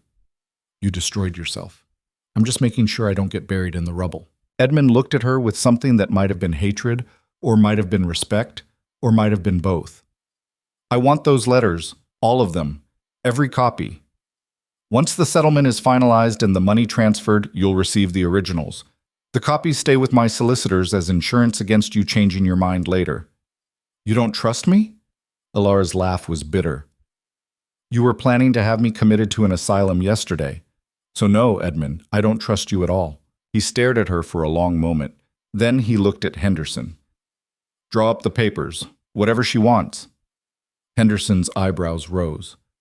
My lord, are you certain? Draw them up, today. I want this finished. He turned and left without another word, leaving a trail of blood drops from his torn knuckles. Henderson looked at Alara with something between admiration and revulsion. You'll have the documents by evening. I'll need time to prepare them properly. That's acceptable. But Mr. Henderson, if there are any clauses hidden in the fine print designed to undermine the agreement, those letters go straight to the newspapers. I may not have formal legal training, but I've read enough to recognize trickery when I see it. Henderson's mouth tightened. I'm a solicitor, Lady Vance, not a criminal. You've been enabling my husband's crimes for years. Forgive me if I don't take your professional ethics at face value. Henderson left without responding. The door closed behind him. Alara swayed slightly, and Rowan caught her, guiding her to a chair. It's done, she whispered. I can't believe it's actually done. Not quite done. Not until you have the money and the papers. But he agreed. He actually agreed. She looked up at Rowan, and her eyes were wide with something like shock. I threatened him, and he backed down. He actually backed down. Because you gave him no choice. Because I became something I never wanted to be. Rowan knelt in front of her, taking her hands. You became someone who fights back. There's no shame in that. Isn't there? Her voice cracked. I used his crimes against him. I threatened to destroy innocent people. Charlotte Winters may be his mistress, but she didn't deserve to be ruined publicly. And the business partners mentioned in those letters, they have families. And you have a right to survive. Rowan squeezed her hands. Stop punishing yourself for doing what was necessary. Is this who I am now? Someone who blackmails and threatens? You're someone who refuses to be erased. That's who you are. Alara closed her eyes, and a single tear tracked down her cheek. They sat like that for a long time, Rowan kneeling beside her chair while she processed what she'd just done, what it meant, what it made her. Finally, she opened her eyes. We need to plan for contingencies. Edmund agreed too easily. You had him cornered. Men like Edmund don't stay cornered. He's planning something. She stood abruptly, moving to the window. We need to get those copies to London immediately, today, and we need... The sound of breaking glass came from upstairs. Then a scream, high and terrified. Mrs. Pemberton's voice shouting for help. Rowan and Alara ran for the stairs. They found Edmund in Alara's relocated room on the 3rd floor, surrounded by shattered furniture and torn dresses. He was holding the letters, the originals that Alara had hidden in her writing desk. Mrs. Pemberton was backed against the wall, her hand pressed to a cut on her forehead. Looking for these? Edmund held up the letters, his smile vicious. Did you really think I wouldn't search your room? Did you really think I'd just accept your threats? Alara's face went ashen. Those are copies in London. Are they? Or did you lie about that part? He pulled out a match. Let's find out, shall we? Edmund, don't... He struck the match and held it to the letters. They caught immediately, old paper and ink turning to flame. Alara lunged forward, but Rowan caught her, pulling her back as Edmund dropped the burning letters into the fireplace. There, Edmund said, watching them burn. Now we're even. No letters, no blackmail, no leverage. He turned to Alara with a smile that made Rowan's blood run cold. And no agreement. Henderson will be informed that negotiations have broken down. You'll sign the original dissolution terms, or I'll have Dr. Moorfield here within the hour to declare you incompetent. You can't. I can do whatever I want. This is my house. You're my wife. And you've just proven exactly how unstable you are by stealing private correspondence and attempting extortion. He moved closer, and Rowan tensed, ready to intervene. Did you really think you could win against me? You're nothing, Alara. You've always been nothing. A failure as a wife, a failure as a woman, and now you're a failure as a schemer too. The words landed like blows. Alara stood frozen, watching the last of the letters turn to ash, and Rowan could see something breaking in her expression. Then she started laughing. It was a terrible sound, high and wild and completely wrong. Edmund frowned.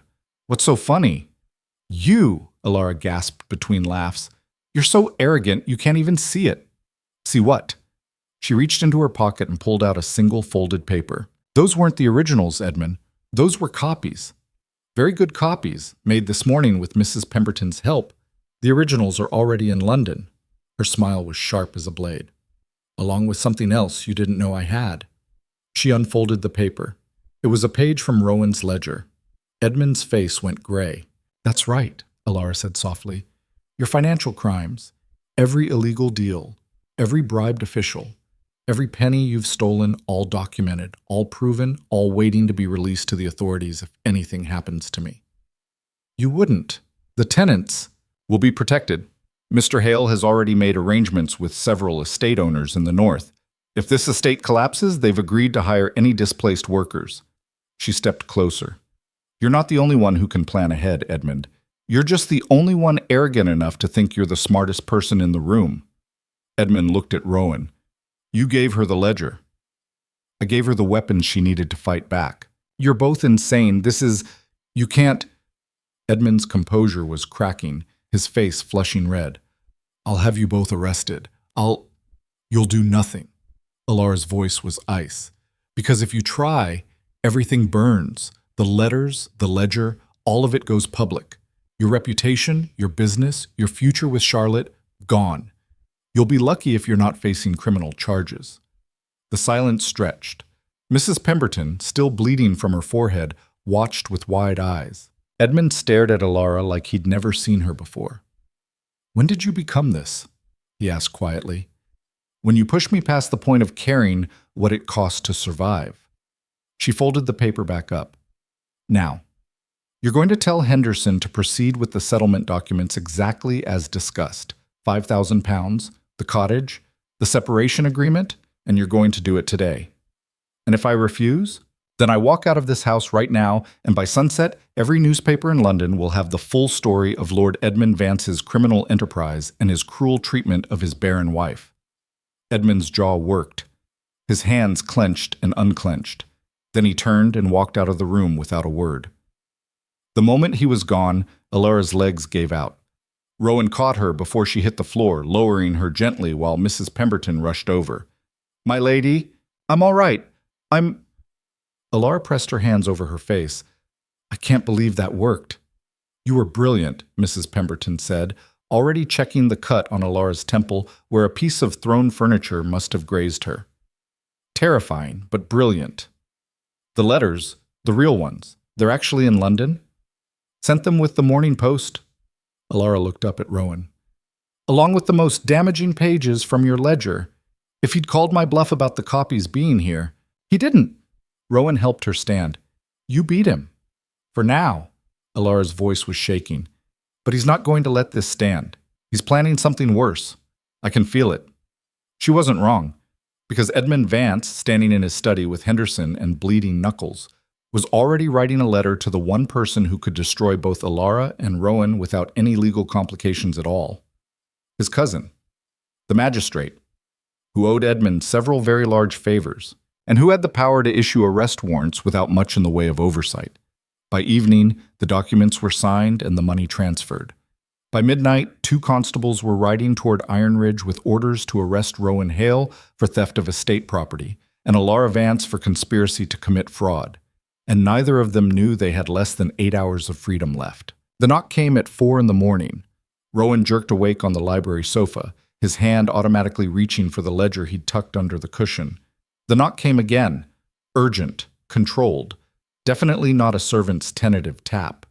He crossed to the door and opened it to find Thomas standing there, white-faced and breathing hard. "Constables?" the young footman gasped.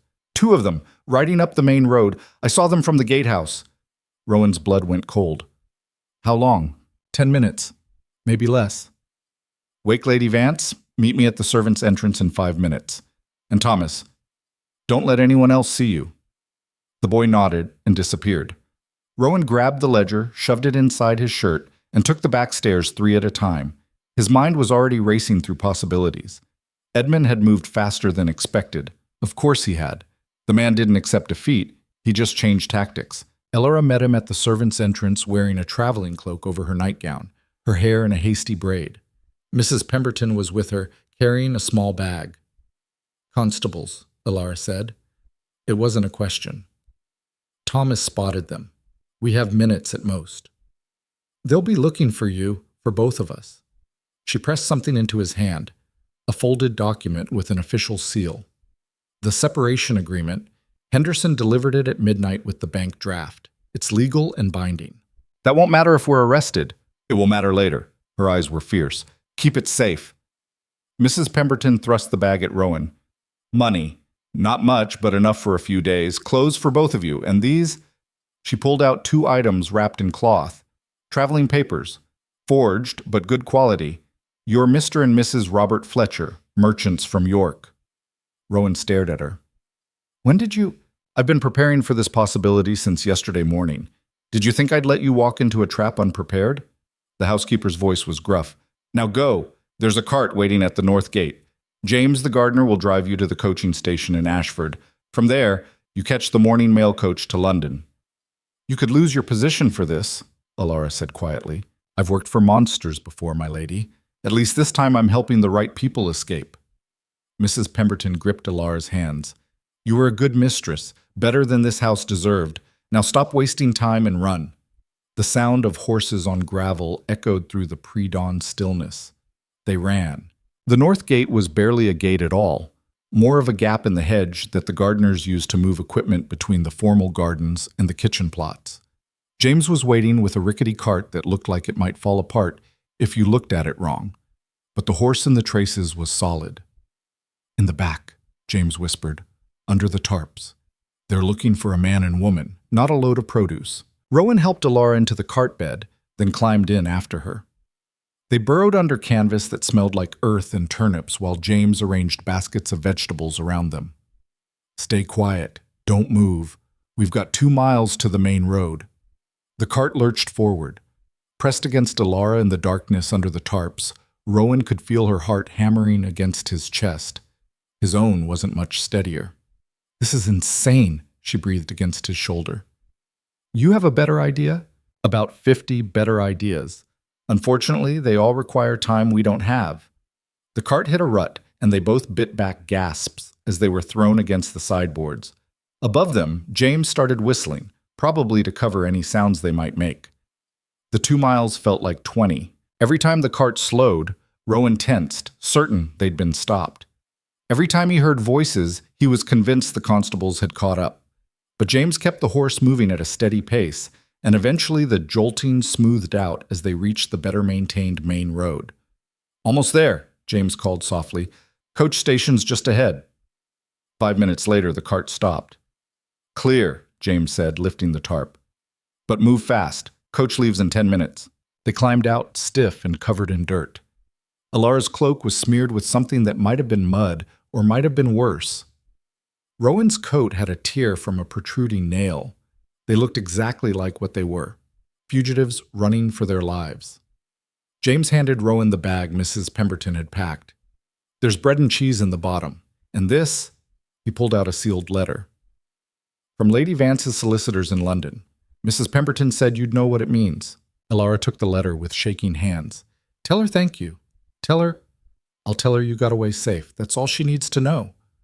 James climbed back onto the cart. "Now get on that coach before someone recognizes you." He was gone before they could say anything else. The coaching station was a cramped building that smelled like horses and stale beer. A handful of early travelers huddled around a smoky fire, looking like they'd rather be anywhere else at this ungodly hour. Rowan approached the clerk, a bored-looking man with ink-stained fingers and the expression of someone who'd seen everything and been impressed by none of it. "2 tickets to London, inside seats if you have them." The clerk looked them over, taking in the dirt and the rumpled clothing and the way they were standing too close together. "Running from something?" "In-laws," Rowan said without missing a beat. "Trying to reach London before they catch up and talk us out of the wedding." The clerk's expression didn't change. "Marriage. Hell of a reason to travel before dawn." "You've clearly never met my fiancé's mother." That got a snort. "Fair enough. £4 for 2 inside seats. Coach leaves in 8 minutes. Rowan counted out the money from Mrs. Pemberton's bag, acutely aware of how little was left after. They had maybe £20 total, enough for a week in London if they were careful, less if they weren't. The clerk handed over tickets. "You'll want to clean up before boarding. People talk less if you look respectable." They found a washroom at the back of the station. Alara scrubbed at her face and hands while Rowan tried to brush the worst of the dirt off their clothes. It didn't help much. "We look like criminals," Alara said, staring at her reflection in the cracked mirror. "We are criminals. Technically." Rowan straightened his collar. "Fleeing arrest, traveling under false names, conspiracy to commit extortion. Don't." She turned to face him. "Don't make jokes. I'm terrified enough already." He pulled her close, pressing his forehead to hers. "I know, so am I. What if this doesn't work? What if they catch us in London? Then we keep running. To where? Wherever we have to." He pulled back just enough to meet her eyes. "Alara, I don't have a perfect plan. I don't have guarantees. All I have is the certainty that staying at Iron Ridge meant destruction for both of us, and running at least gives us a chance." She closed her eyes. "A chance at what exactly?" "At building something that's ours. At not being crushed by Edmund's cruelty. At—" He hesitated, then said it anyway. "At being together without having to hide it." Her eyes opened. "That's impossible. A week ago, escaping Iron Ridge was impossible. A day ago, getting Edmund to agree to a settlement was impossible. We've been doing impossible things for days now. What's one more? The ghost of a smile touched her lips. You're insane. Probably. Are you coming anyway? She kissed him, quick and fierce and tasting like fear and desperate hope. Yes. The mail coach to London was cramped and uncomfortable, packed with 6 passengers inside and more riding on top. Rowan and Alara squeezed into a corner, trying to take up as little space as possible while a merchant's wife glared at them for their disheveled appearance. The coach lurched into motion just as the sun broke over the horizon. Through the window, Rowan caught a last glimpse of the road leading back toward Iron Ridge. For a moment, he thought he saw riders in the distance. Then the coach rounded a bend and the view was lost. They traveled in silence for the first hour, both too exhausted and overwhelmed to speak. The other passengers dozed or read or stared out the windows. No one tried to make conversation, which was a blessing. Around mid-morning, Alara pulled out the letter James had given them. Inside was a note from Mrs. Pemberton in her precise handwriting, and beneath it, a list of 3 names and addresses in London. My lady, these are solicitors I trust.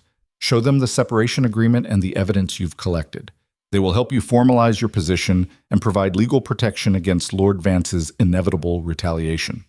The first name on the list is particularly important, Mr. Richard Thornby. He specializes in cases involving women's rights and has connections to several reform-minded members of Parliament. If anyone can help you navigate what comes next, it's him. Be careful.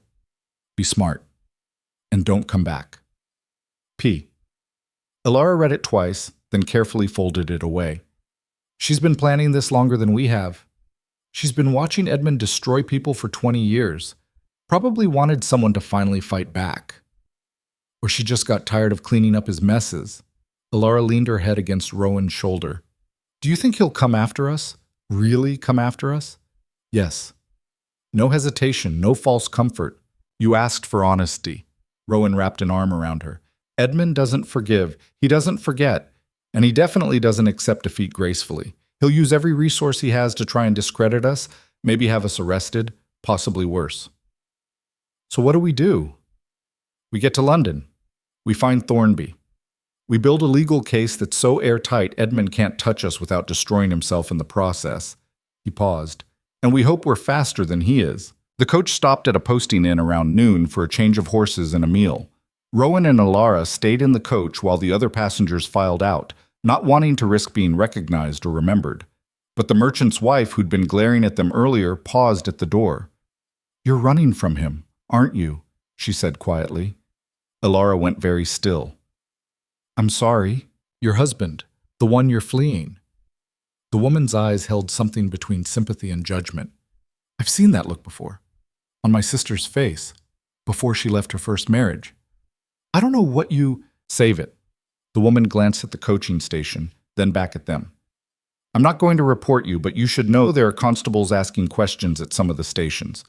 Looking for a woman traveling with a man not her husband. They haven't reached this far yet, but they will. Rowan's stomach dropped. How do you know? My husband owns a freight company. Word travels fast on the coaching routes. She pulled a shawl from her bag and handed it to Alara.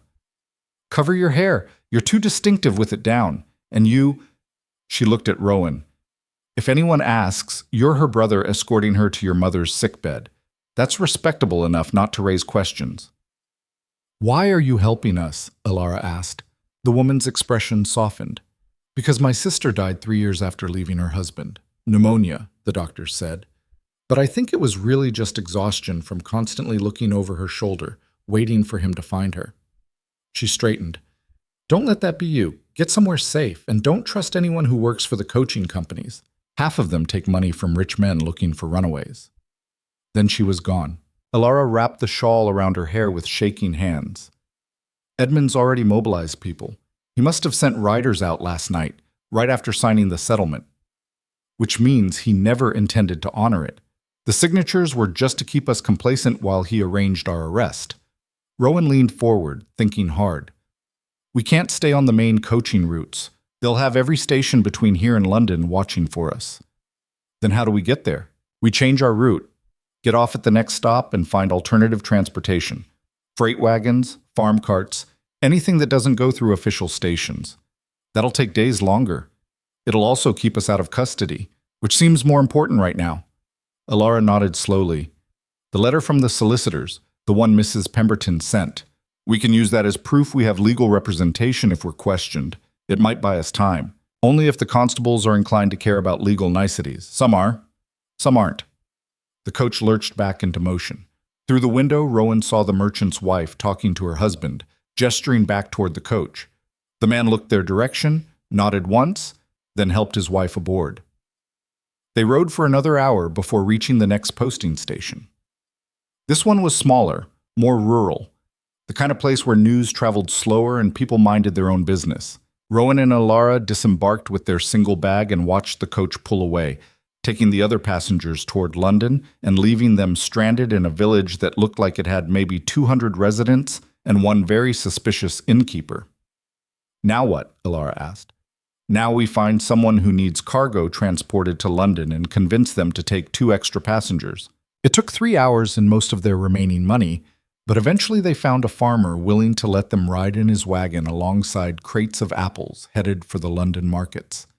He didn't ask questions, just pocketed Rowan's coins and pointed to the back of the wagon. Don't damage the merchandise, don't make noise.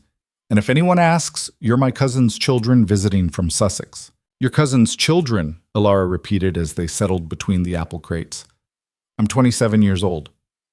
Young-looking cousin's children, the farmer amended. Now shut up. We've got 2 days on the road, and I don't like chit-chat. The wagon rolled out of the village just as the sun started setting. That night, they slept in the back of the wagon under a canvas tarp, pressed close for warmth. The apples smelled sweet, and the road was rough, and neither of them slept more than an hour or 2 at a time. Somewhere around midnight, with the rain starting to patter against the canvas, Alara spoke into the darkness. I keep thinking about what that woman said, about her sister. Don't. I can't help it. What if we're just delaying the inevitable? What if Edmund finds us in London and we end up worse off than if we'd just stayed? We're not going back. Rowan tightened his arm around her. Whatever happens, we're not going back to that. Even if it destroys us? Even then. She was quiet for a long moment. I don't know if I'm brave enough for this. You blackmailed your husband with his own love letters and walked out of his house with £5,000. You're brave enough. That was different. That was anger and desperation. This is... Her voice caught. This is choosing a life with no safety net, no family support, no social standing. We'll be outcasts. We'll be free. Free and poor and constantly looking over our shoulders. Yes, that's a terrible trade. It's the only one we've got. Alara turned to face him in the darkness, her hand finding his cheek. What if I'm not worth it? What if you wake up in 6 months and realize you threw away your entire career for a broken woman who can't even stop? He caught her hand, pressing it against his chest. You're not broken. You're not a failure. You're the strongest person I've ever met, and every choice I've made in the past week has been worth it. All of them. Even losing your position, especially that, because it means I don't have to watch you disappear anymore. She kissed him then, soft and desperate, and tasting like tears and apple-sweet rain. They reached the outskirts of London late on the second day. The farmer let them off near the docks, pointing vaguely toward the city center and rumbling something about staying out of trouble before driving off toward the markets. London was massive and loud and overwhelming. After days in the countryside, the noise and crowds felt like being swallowed by something living. People pushed past them on the narrow streets. Vendors shouted. Horses clattered on cobblestones. The smell of the Thames mixed with coal smoke and sewage and 1,000 cooking fires. Alara pressed close to Rowan's side, her eyes wide. I've been to London before, she said, but never like this, never as a fugitive? I was going to say not nobility, but yours works too. They found a boarding house near Gray's Inn that looked almost respectable and cost less than Rowan had feared. The landlady took one look at them, dirty, exhausted, clearly desperate, and quoted a rate that was probably twice what she usually charged. Rowan paid for 3 nights and hoped it would be enough time. Their room was on the 3rd floor. Small. 1 bed, a washstand with a cracked basin, a window that looked out over an alley where someone was screaming about stolen chickens.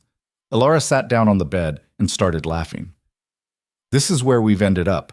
A boarding house in London with screaming chickens and a cracked wash basin. She looked at Rowan. Your parents must be so proud. My parents are dead. Yours might as well be. He set down their bag, which means we get to decide what proud looks like. Does it look like this? Honestly, I don't know, but it looks like us. And that's better than what we left behind. She stopped laughing. Is it really? Instead of answering, Rowan pulled out the list Mrs. Pemberton had sent. Tomorrow we find Thornby. We show him the separation agreement, the letters, the ledger evidence. We build a legal wall so high Edmund can't climb over it without exposing himself. And if Thornby won't help, we try the next name on the list, and the next, until someone does. That's not a plan. That's hope. Hope's all we've got right now. Alara looked at the list, at the names of solicitors she'd never met who might or might not be willing to help a runaway wife and a dismissed estate manager. Then she looked at Rowan. I'm scared. Me too. But you're staying anyway. I'm staying anyway. She took his hand. Then we'd better make this work, because I refuse to have run away for nothing. They found Richard Thornby's office the next morning after asking directions 3 times and getting lost twice. It was tucked between a bookseller and a wine merchant in a narrow street near Lincoln's Inn, marked only by a small brass plate that read R. Thornby, solicitor and legal counsel. The building looked shabby from outside, but the interior was surprisingly well kept. A clerk met them in the waiting room, a young man with spectacles and the harried expression of someone managing too much work with too few hours. Do you have an appointment? No, Rowan said. But Mrs. Pemberton from Iron Ridge Estate suggested we speak with Mr. Thornby. It's urgent.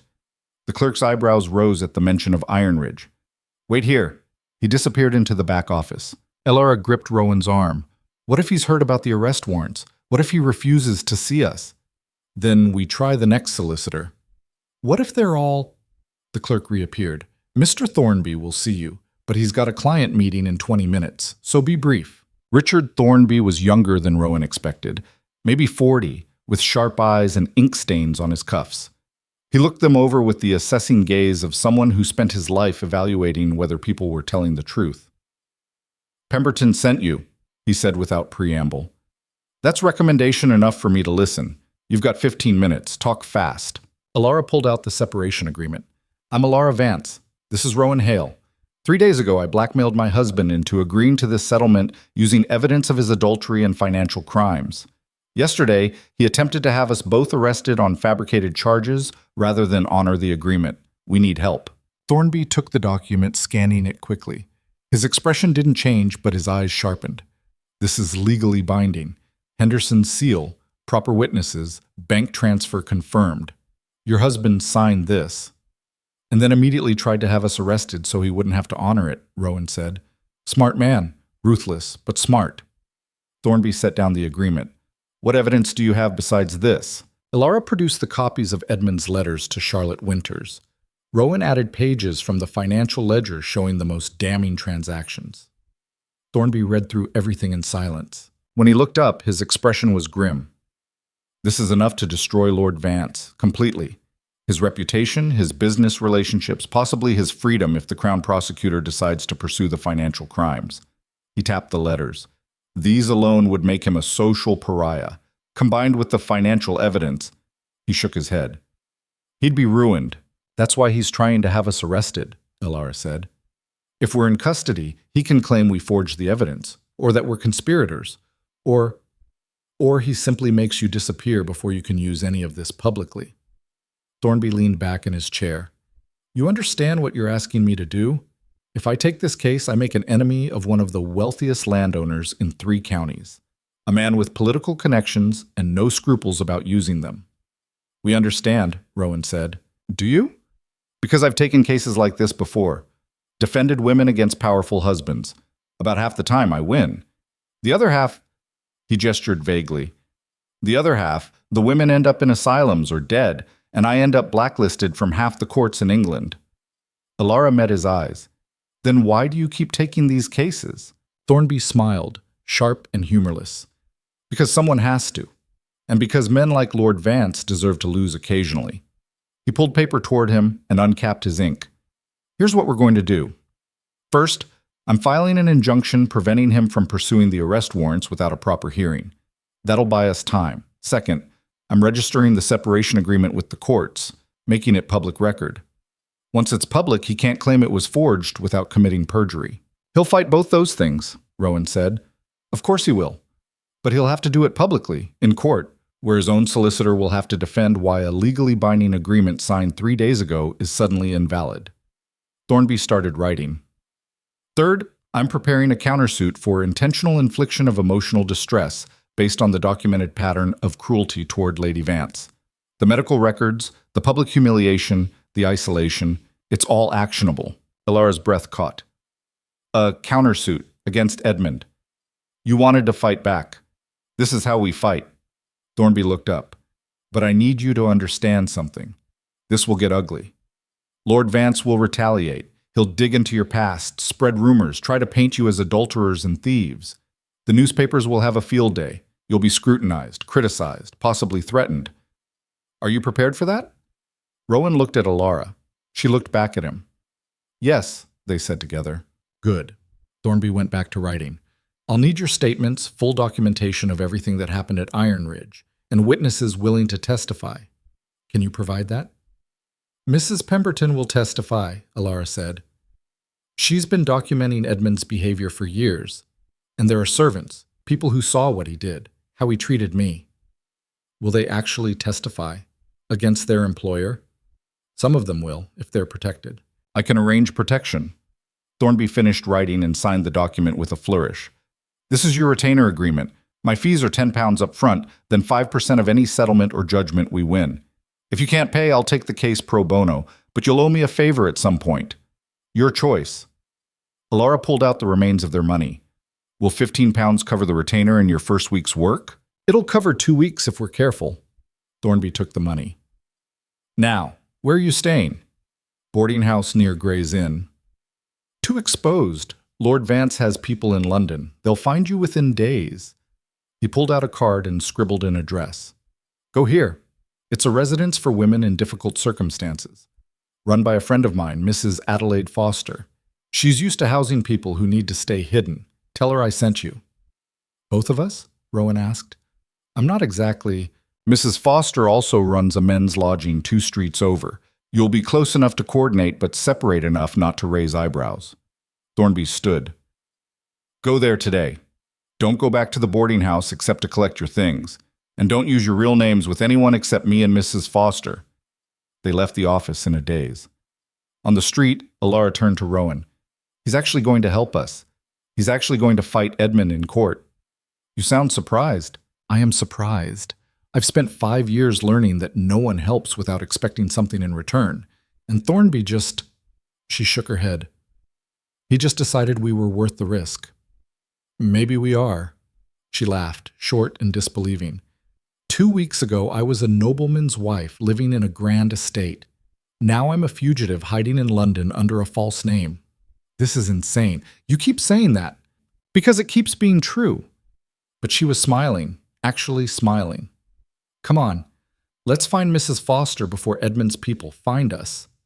Mrs. Adelaide Foster turned out to be a sharp-eyed woman in her 60s who took one look at them and said, Thornby sent you. That means you're running from someone powerful and probably deserve the help. Come in. The residence was a narrow townhouse crammed with women of all ages. Some looked haunted, some looked angry. All of them looked like they'd fought battles and survived. Mrs. Foster showed Ilara to a small room on the 2nd floor. Shared washroom at the end of the hall. Meals in the common room at 8, noon, and 6. No gentlemen callers, no alcohol, no drama. You break the rules, you're out. Understood? Understood. Good. She looked at Rowan. You, follow me. The men's lodging was exactly 2 streets over, above a tailor's shop. Smaller than the women's residence, but cleaner than the boarding house they'd left. 5 shillings a week, Mrs. Foster said, includes breakfast. You'll be sharing with 3 other men, all of whom are also Thornby's clients, so mind your business and they'll mind theirs. Rowan paid for 2 weeks and took the offered key. One more thing, Mrs. Foster said as she headed for the door. Thornby's got a reputation for taking impossible cases and winning about half of them. If he thinks you've got a shot, You probably do. But winning doesn't always look like you think it will. Sometimes winning just means surviving long enough for the other side to give up. Is that supposed to be encouraging? It's supposed to be realistic. She paused at the door. Your lady friend, Lady Vance, or whatever she's calling herself now. She's got fire in her. I saw it the moment she walked in. That's good. She'll need it for what's coming. Then she was gone. Rowan spent the next 3 days shuttling between his lodging and Thornby's office, providing statements, reviewing documents, helping to build the case against Edmund Vance piece by painstaking piece. Alara spent them with Mrs. Foster, writing out her own detailed account of the marriage, the miscarriages, the systematic cruelty. By the 4th day, she had 40 pages of testimony that made Thornby whistle low when he read it. This is damning. If even half of what you've written can be corroborated, all of it can be, Alara said quietly. I have witnesses. Mrs. Pemberton, the doctor who treated me, servants who saw. I just need to know they'll be protected if they testify. They will be. I'll make sure of it. On the 5th day, Thornby filed the injunction and registered the separation agreement. On the 6th day, Edmund's solicitor, Henderson, filed a countermotion claiming the agreement had been signed under duress and was therefore invalid.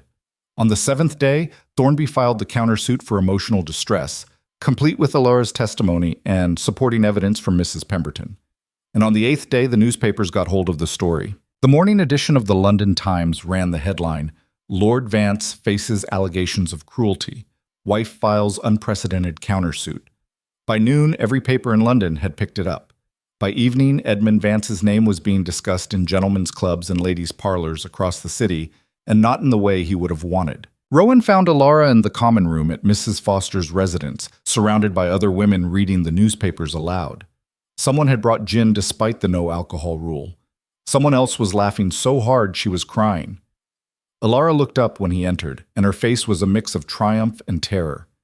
We did it, she said. We actually made him accountable. We started making him accountable, Rowan corrected. This is just the beginning. I know, but for the first time in 5 years, her voice caught. For the first time, people are hearing my side, not his version, not the narrative he controlled. Mine. One of the other women raised a glass. To Lady Vance, for having the spine to fight back. To all of us, Alara said quietly, for surviving. They drank to that. That night, lying in his shared room with 3 strangers who were tactful enough to pretend they were asleep, Rowan pulled out the newspaper and read the article again by candlelight. It laid out the basic facts, the separation agreement, the allegations of cruelty, the countersuit. It was careful not to make definitive claims. Newspapers had learned to be cautious about libel, but the implications were clear. Lord Edmund Vance, respected landowner and member of the gentry, was being accused of systematic abuse by his own wife. And instead of quietly accepting her fate, she was fighting back in the most public way possible. The article ended with a quote from Thornby. Lady Vance seeks nothing more than what is legally and morally her due, freedom from a marriage that has caused her profound suffering, and the right to live independently with dignity. If Lord Vance has nothing to hide, he should welcome the opportunity to address these allegations in open court. It was a gauntlet thrown down in print. Edmund would have to respond, and when he did, the real battle would begin. Rowan blew out the candle and stared at the dark ceiling, thinking about what came next. They'd won the first round by getting the story out before Edmund could control the narrative. But Edmund had money, connections, and the kind of vicious determination that came from never having lost before. This wasn't over. It had barely started. But for the first time since returning to Iron Ridge and finding Alara fading away, Rowan felt something that might have been hope. They were fighting in the open now, no more shadows, no more silence. Whatever happened next, at least everyone would see it. And sometimes visibility was the best protection you could ask for. Edmund's response came 4 days later, and it wasn't what anyone expected. Rowan was at Thornby's office reviewing witness statements when the solicitor's clerk burst in, waving a newspaper like it was on fire. Sir, you need to see this. Morning Post, front page.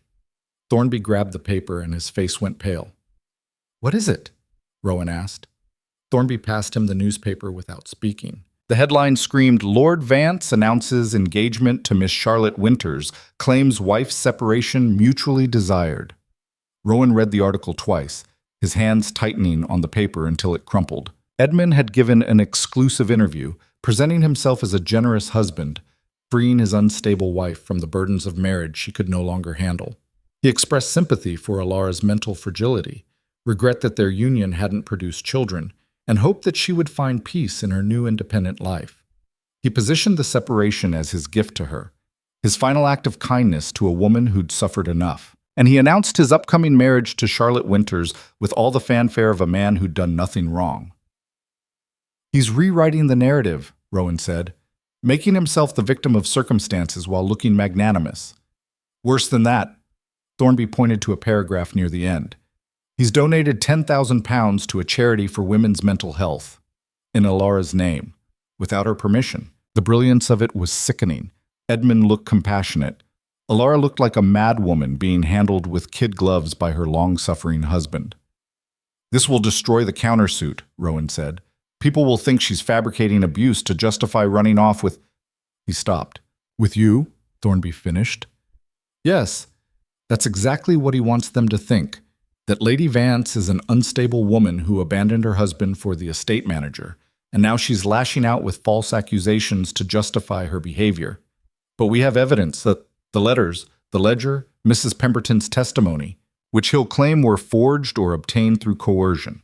And some people will believe him because his version is simpler and more palatable." Thornby sat down heavily. A cruel husband systematically destroying his wife is uncomfortable to accept. A hysterical woman making accusations after running away with another man, that's easy to dismiss.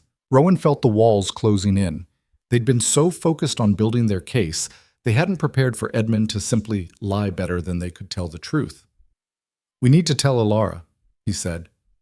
They found her at Mrs. Foster's, teaching 2 younger women how to read legal documents. She looked up when they entered, took one look at their faces, and stood. "What happened?" Rowan handed her the newspaper.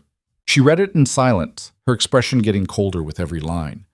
When she finished, she set it down with deliberate care.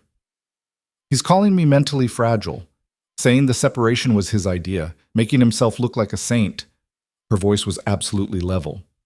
"And donating money in my name to a mental health charity.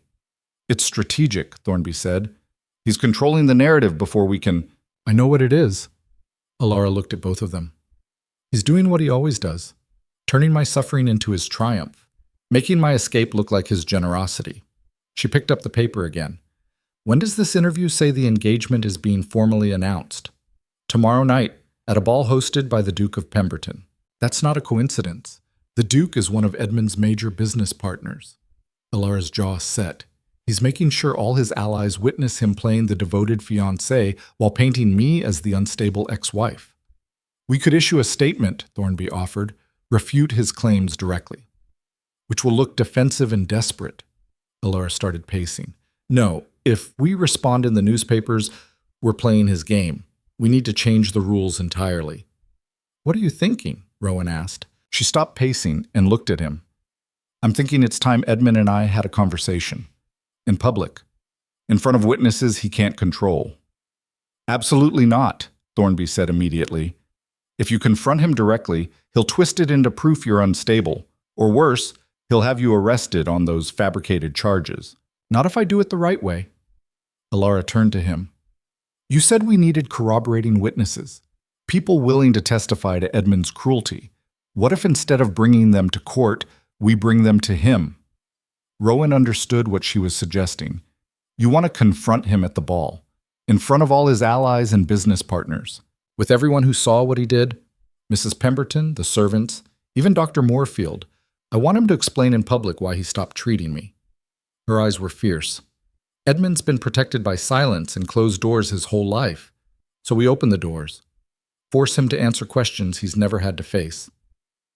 "That's suicide," Thornby said flatly. "You'll never get into the Duke's ball. Security will be tight, and Lord Vance will have made sure you're not on the guest list." "Then we get creative." Alara looked between them. "You're both telling me this is impossible. Good. Edmund thinks it's impossible too. That means he won't see it coming." Rowan had seen that expression before, in the library at Iron Ridge when she'd decided to blackmail her own husband, when she'd stopped being the victim and started fighting back. It had worked then. It might work now, or it might get them all arrested. I'm in, he said. Thornby looked at him like he'd lost his mind. You're in, just like that. Just like that. You're both insane. But Thornby was already pulling out paper. Fine. If we're doing this, we're doing it properly. I'll need 24 hours to coordinate witnesses, arrange transportation, and draft legal protections in case this goes catastrophically wrong. Which it probably will, Alara said. Which it almost certainly will, Thornby agreed. But at least we'll go down swinging. The next 24 hours were controlled chaos. Mrs. Pemberton arrived in London on the morning coach, brought by a message from Thornby promising protection if she testified. She looked older than Rowan remembered, but her spine was steel straight when she walked into Thornby's office. I've watched Lord Vance destroy people for 20 years, she said. If there's a chance to stop him, I'm taking it. Thomas came too, along with 3 other servants from Ironridge willing to speak about what they'd witnessed. A maid who'd cleaned blood from Alara's room after Edmund threw furniture. A footman who'd heard him screaming at her behind closed doors. The cook who'd watched Alara's meals get smaller and smaller as Edmund's cruelty ground her down. Dr. Moorfield refused to come. He sent a letter, Thornby said, passing it to Alara. Says his medical ethics prevent him from discussing a patient's treatment publicly. His medical ethics didn't prevent him from calling me hysterical and writing to my husband. Alara crumpled the letter. Fine. We don't need him. We have enough. Getting into the Duke's ball required creativity, bribery, and one very understanding seamstress who owed Mrs. Foster a favor. The seamstress, a woman named Margaret, who'd once been a lady's maid before being dismissed for getting pregnant, produced 2 sets of servants' livery that fit Rowan and Alara well enough to pass in dim light. You'll go in through the servants' entrance, Margaret explained. Blend in with the extra staff the Duke hired for the night. Once you're inside, find somewhere to change into these. She held up a ball gown for Alara and formal evening wear for Rowan. Then you walk into that ballroom like you own it. Where did you get these? Alara asked, touching the gown's silk. Made them. I might not work in great houses anymore, but I remember how to dress the people who do. Margaret's smile was sharp. Make it count, my lady. Some of us never get the chance to face down the men who ruined us. The Duke of Pemberton's townhouse was massive and blazing with light when they arrived just after sunset. Carriages lined the street. Liveried servants rushed between the main house and the kitchens. Music drifted from the upper floors. Rowan and Alara slipped in through the servants' entrance wearing borrowed livery, carrying trays of champagne like they belonged there. No one looked twice at them. Extra staff for large events were always strangers. They found an empty dressing room on the 2nd floor and changed quickly, helping each other with buttons and laces. Alara's hands were shaking. What if this doesn't work? She asked. Then we improvise. Rowan straightened his collar in the mirror. You've gotten very good at that lately. I've gotten good at desperation. Same thing in my experience. She laughed, nervous and high, then pressed her hands over her face. I'm about to walk into a ballroom full of people who think I'm insane, to confront a man who spent 5 years systematically destroying me. This is the worst plan we've ever had. Probably. Rowan turned her to face him. But it's our plan, and we're doing it together, and whatever happens in that ballroom, Edmund doesn't get to write the ending anymore. Alara took a shaky breath, then nodded. All right, let's go ruin his engagement party. The ballroom was exactly the kind of spectacle Edmund would love, dripping with wealth, packed with influential people, designed to broadcast power and prestige. Crystal chandeliers, an orchestra in the corner, servants circulating with champagne and delicacies. And in the center of it all, Edmund Vance stood beside Charlotte Winters, accepting congratulations like a king receiving tribute. Charlotte looked radiant in red silk and diamonds. Edmund looked satisfied. Neither of them noticed when Rowan and Alara entered from the side door. But Mrs. Pemberton did. The housekeeper was stationed near the entrance with the other servants from Ironridge, all of them dressed in their finest, all of them looking distinctly uncomfortable among the aristocracy. When she saw Alara, her face flooded with relief. Alara moved through the crowd slowly, deliberately, giving people time to notice her. Conversation stuttered to a halt. Heads turned. By the time she reached the center of the ballroom, at least 50 people were staring. Edmund saw her. His face went through several expressions in rapid succession: shock, fury, calculation. He recovered quickly, plastering on a concerned smile. Elara, what a surprise. I didn't realize you'd be attending. I wasn't invited. Her voice carried in the sudden quiet. But then, we've never been good at communication, have we, Edmund? Nervous laughter rippled through the crowd. Charlotte's smile froze. Perhaps we should discuss this privately, Edmund said, moving toward her. Why? You've been discussing our marriage publicly for days. I thought I'd return the favor. You're unwell. Let me help you. I'm not unwell. Alara's voice was clear and cold. I'm angry. There's a difference, though you've spent 5 years trying to convince everyone they're the same thing. The Duke of Pemberton appeared at Edmund's elbow, his expression thunderous. Lord Vance, is this woman causing a disturbance? This woman is his wife, Elara said before Edmund could answer. Or his ex-wife, depending on whether he's honoring the legal separation we signed or pretending it was his idea to free me from my mental fragility. Edmund's jaw tightened. Elara, you're making a scene. Good. I've been silent for 5 years. I'm done with silence. You're hysterical. I'm here with witnesses. Elara gestured toward where Mrs. Pemberton stood. People who worked in your house, who saw what you did behind closed doors, who watched you systematically break me down and then call me broken. The crowd was dead silent now. Even the orchestra had stopped playing. Edmund's face darkened. These are lies, fabrications from disgruntled servants and a woman scorned. I brought documentation. Elara pulled papers from her bag, copies of the letters, excerpts from the ledger, the medical reports. Your affair with Miss Winters, your financial crimes, the evidence of years of cruelty that your own doctor documented before he stopped treating me because I was too difficult. Charlotte's face had gone white. Edmund, what is she talking about? She's mentally unstable, Edmund hissed. Delusional, making wild accusations. Then explain the separation agreement. Elara held up the document. The one you signed. The one that gave me £5,000 in legal independence. If I'm so delusional, why did you agree to those terms? I was being generous. You were cornered. Elara's voice was ice. You agreed because I had evidence that would destroy you, and the moment you signed, you started planning how to discredit me so no one would believe it. The Duke looked at Edmund. Is this true? Did you sign a separation agreement? Under duress, under threat of exposure for adultery and fraud, Elara corrected, which is different from duress. Ask your solicitor. He was there. All eyes turned to Henderson, who was standing near the wall looking like he wanted to disappear into it. Mr. Henderson, the Duke prompted, was the separation agreement legally binding? Henderson cleared his throat. The document was properly executed. Both parties signed willingly. Whether there was duress, there wasn't, Mrs. Pemberton said, stepping forward. I was present when Lady Vance confronted Lord Vance with evidence of his crimes. He agreed to the separation to avoid public scandal. Nothing more, nothing less. Edmund's face flushed dark red. You have no authority to speak here. She has the authority of someone who witnessed your behavior for 20 years, Elara cut in, along with these people. She gestured to the other Ironridge servants, all of whom are willing to testify in court about what you did, how you isolated me, belittled me, made me believe I was failing when really you were engineering my destruction so you could cast me aside for her. She pointed at Charlotte. Charlotte took a step back. Edmund, I don't understand. She's lying, Edmund snapped. All of this is lies from a bitter woman who can't accept that our marriage failed. Failed, Elara's voice cracked. I lost 3 children. 3, and each time you told me it was my fault, that I was weak, insufficient, broken. Her hands were shaking now, but she didn't stop. You paraded your mistress at our dinner table. You moved me to servants' quarters. You tried to have me declared incompetent so you could take everything I had and lock me away where I couldn't fight back.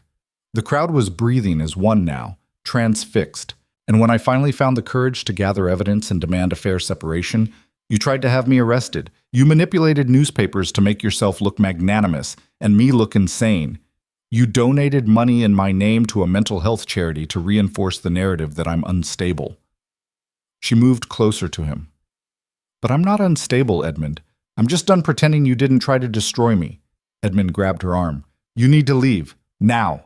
Rowan was moving before he'd consciously decided to, stepping between them and breaking Edmund's grip on Elara. Don't touch her. Edmund's eyes narrowed. Hail. Of course. The faithful lapdog. Tell me, were you sleeping with my wife before or after she started fabricating these accusations? I have never, Rowan started, but Alara cut him off. Mr. Hale has been nothing but honorable, which is more than I can say for you. She looked around at the assembled crowd. I know what you're all thinking, that this is a domestic dispute, that I should handle this privately, quietly, like a proper lady.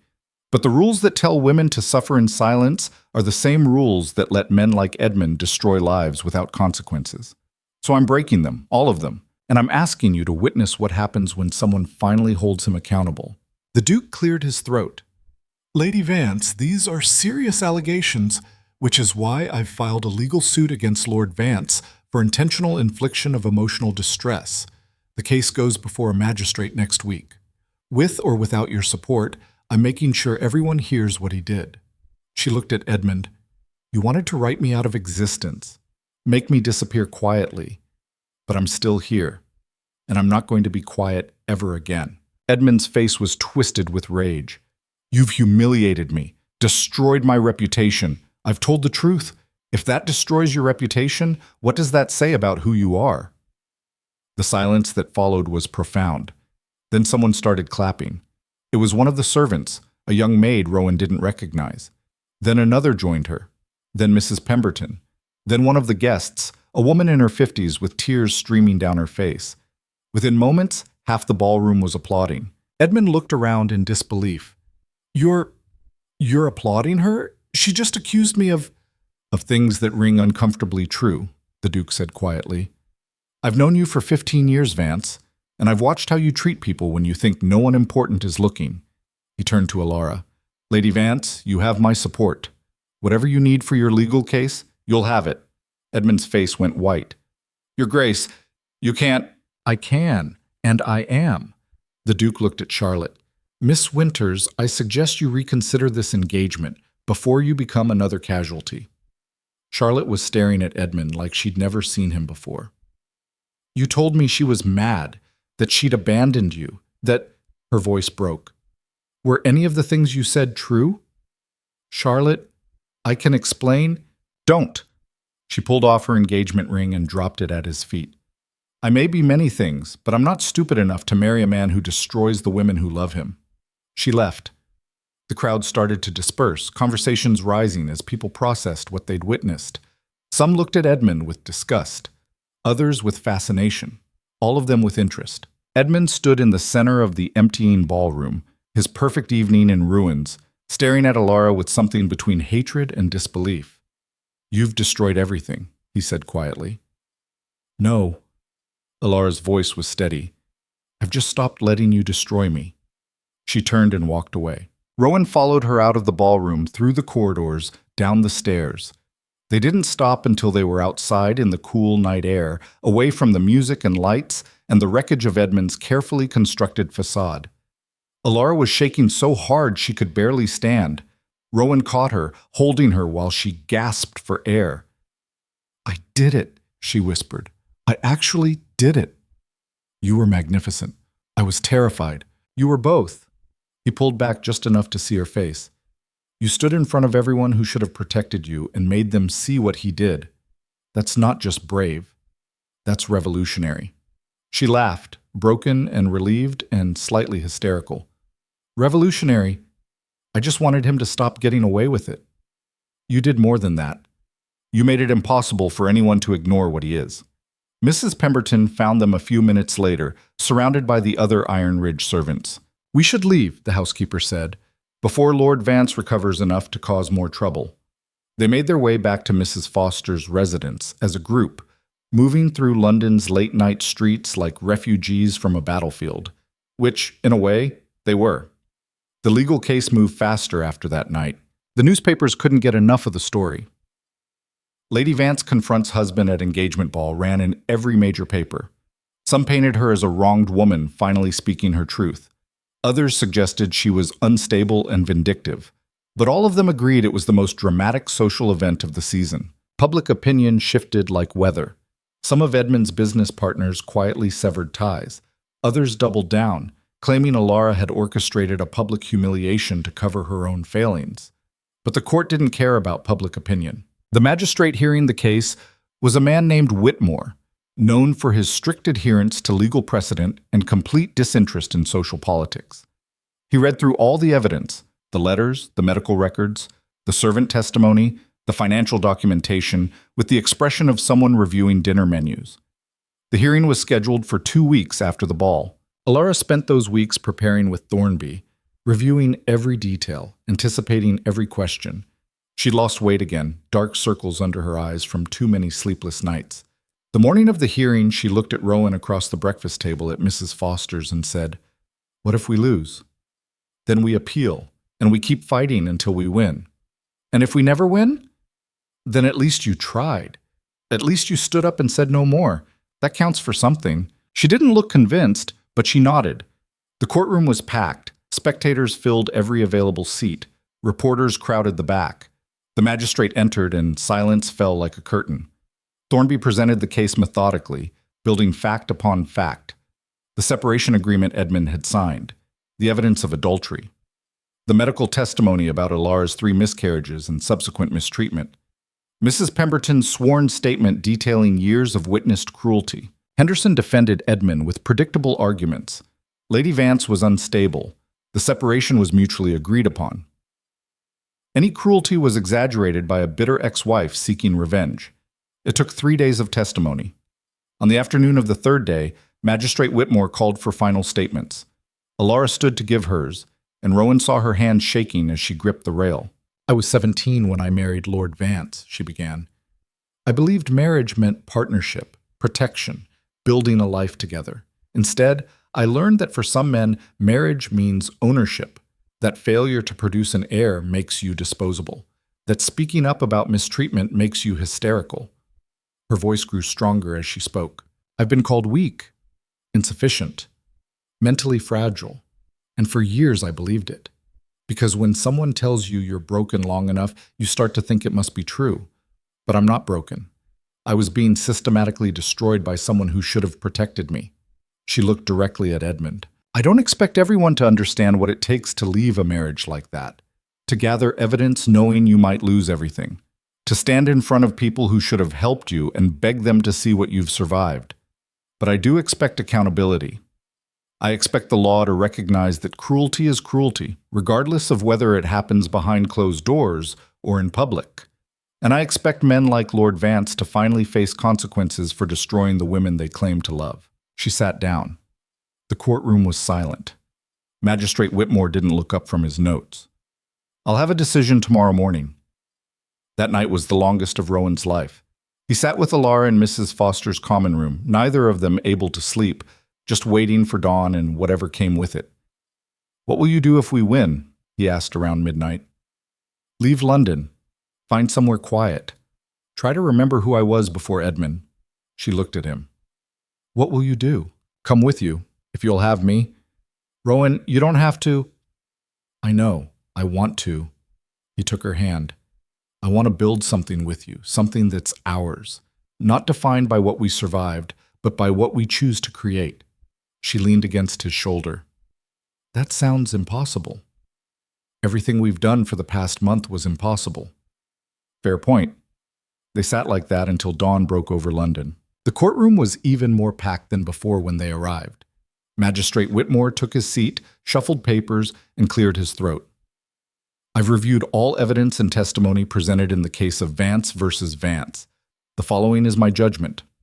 Alara's hand found Rowan's under the table. First, regarding the separation agreement signed by both parties. The agreement is legally valid and binding. Any attempt to invalidate it without cause would constitute breach of contract. Lord Vance is bound by the terms negotiated, including the financial settlement and property transfer.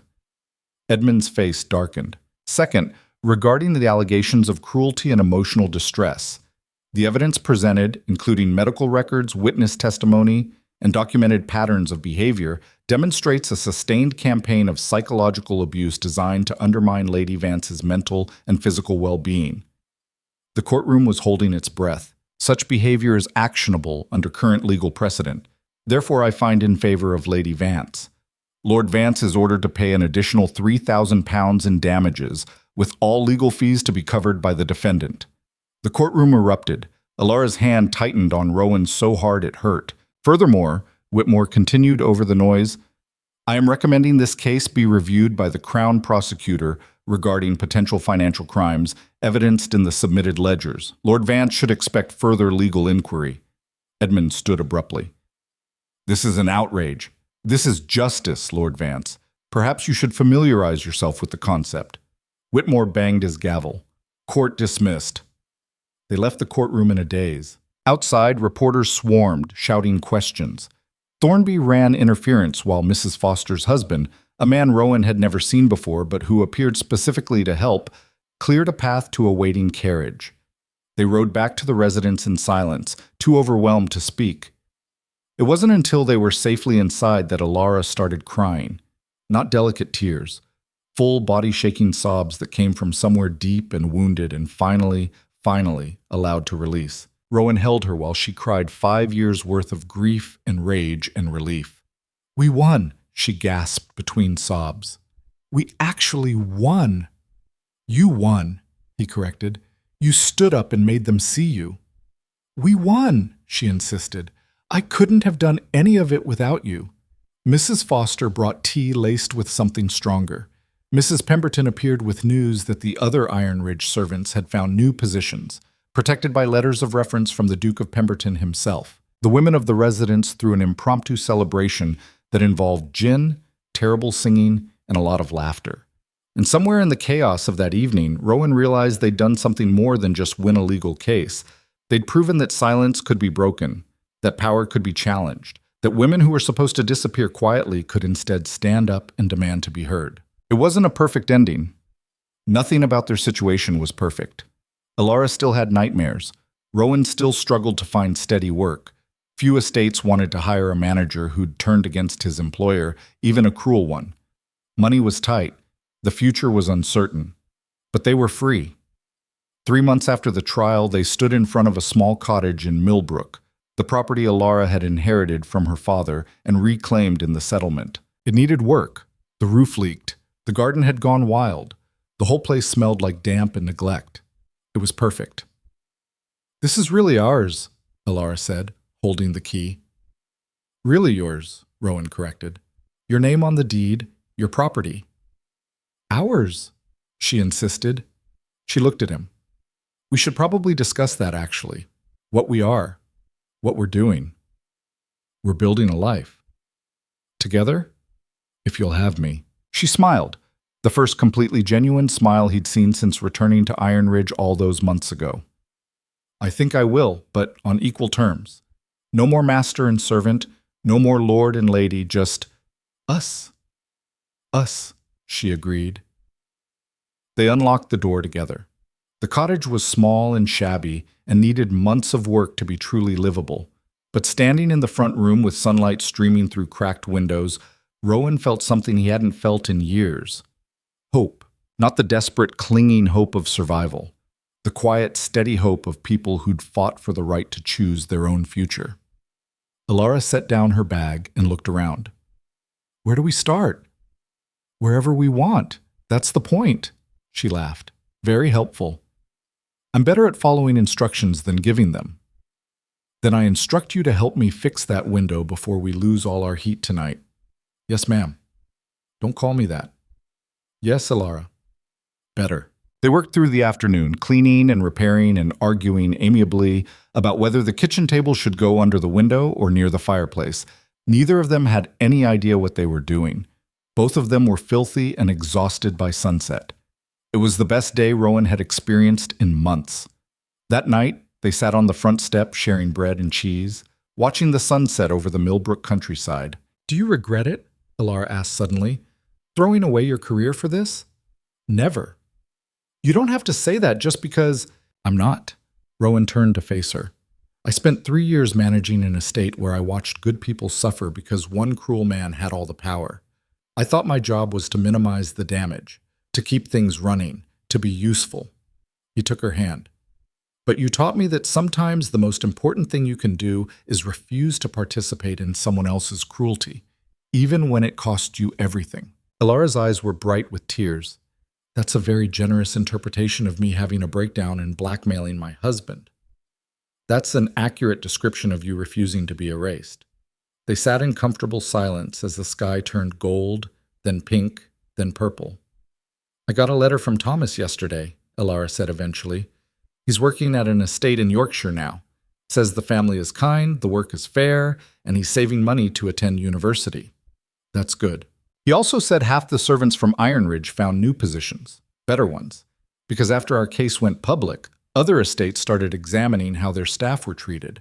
Apparently no one wants to be the next Lord Vance. Rowan hadn't thought about that, the ripple effects of their fight extending beyond just themselves. We changed things, he said slowly. Maybe not everything, but something. Is that enough? I don't know, but it's more than we had before. Ilara rested her head on his shoulder. Mrs. Foster wrote too. She's opened a second residence for women escaping difficult situations. Says our case gave her proof that fighting back was possible. She's getting funding from some of the same people who supported us at the trial. The Duke? Among others. Apparently watching someone actually hold a peer accountable inspired people. She laughed softly. Who knew scandal could be productive? You knew. You planned it that way. I planned desperation and hope. The productivity was a bonus. They watched the last of the sunset fade into twilight. I love you, Rowan said quietly. I should have said it months ago, but I'm saying it now. Ilara was quiet for a long moment, then, I love you too, which is terrifying because the last time I loved someone, he spent 5 years destroying me. I'm not Edmund. I know, but fear isn't always rational. She squeezed his hand. So I'm choosing to be brave, to trust that we can build something better than what I survived, to believe that love doesn't have to mean ownership. It doesn't. Not with us. No, not with us. They sat on the front step of their shabby cottage as night fell around them. Two people who'd fought their way out of darkness and into something that might, eventually, become light. It wasn't a fairy tale ending. There would be hard days, financial struggles, nightmares, the lingering damage from everything they'd survived. But they were free. Free to choose, free to build, free to exist without permission from anyone who'd tried to make them small. And in that cottage in Millbrook, with the stars coming out overhead and the future stretching uncertain but theirs ahead of them, that was enough. More than enough. It was everything.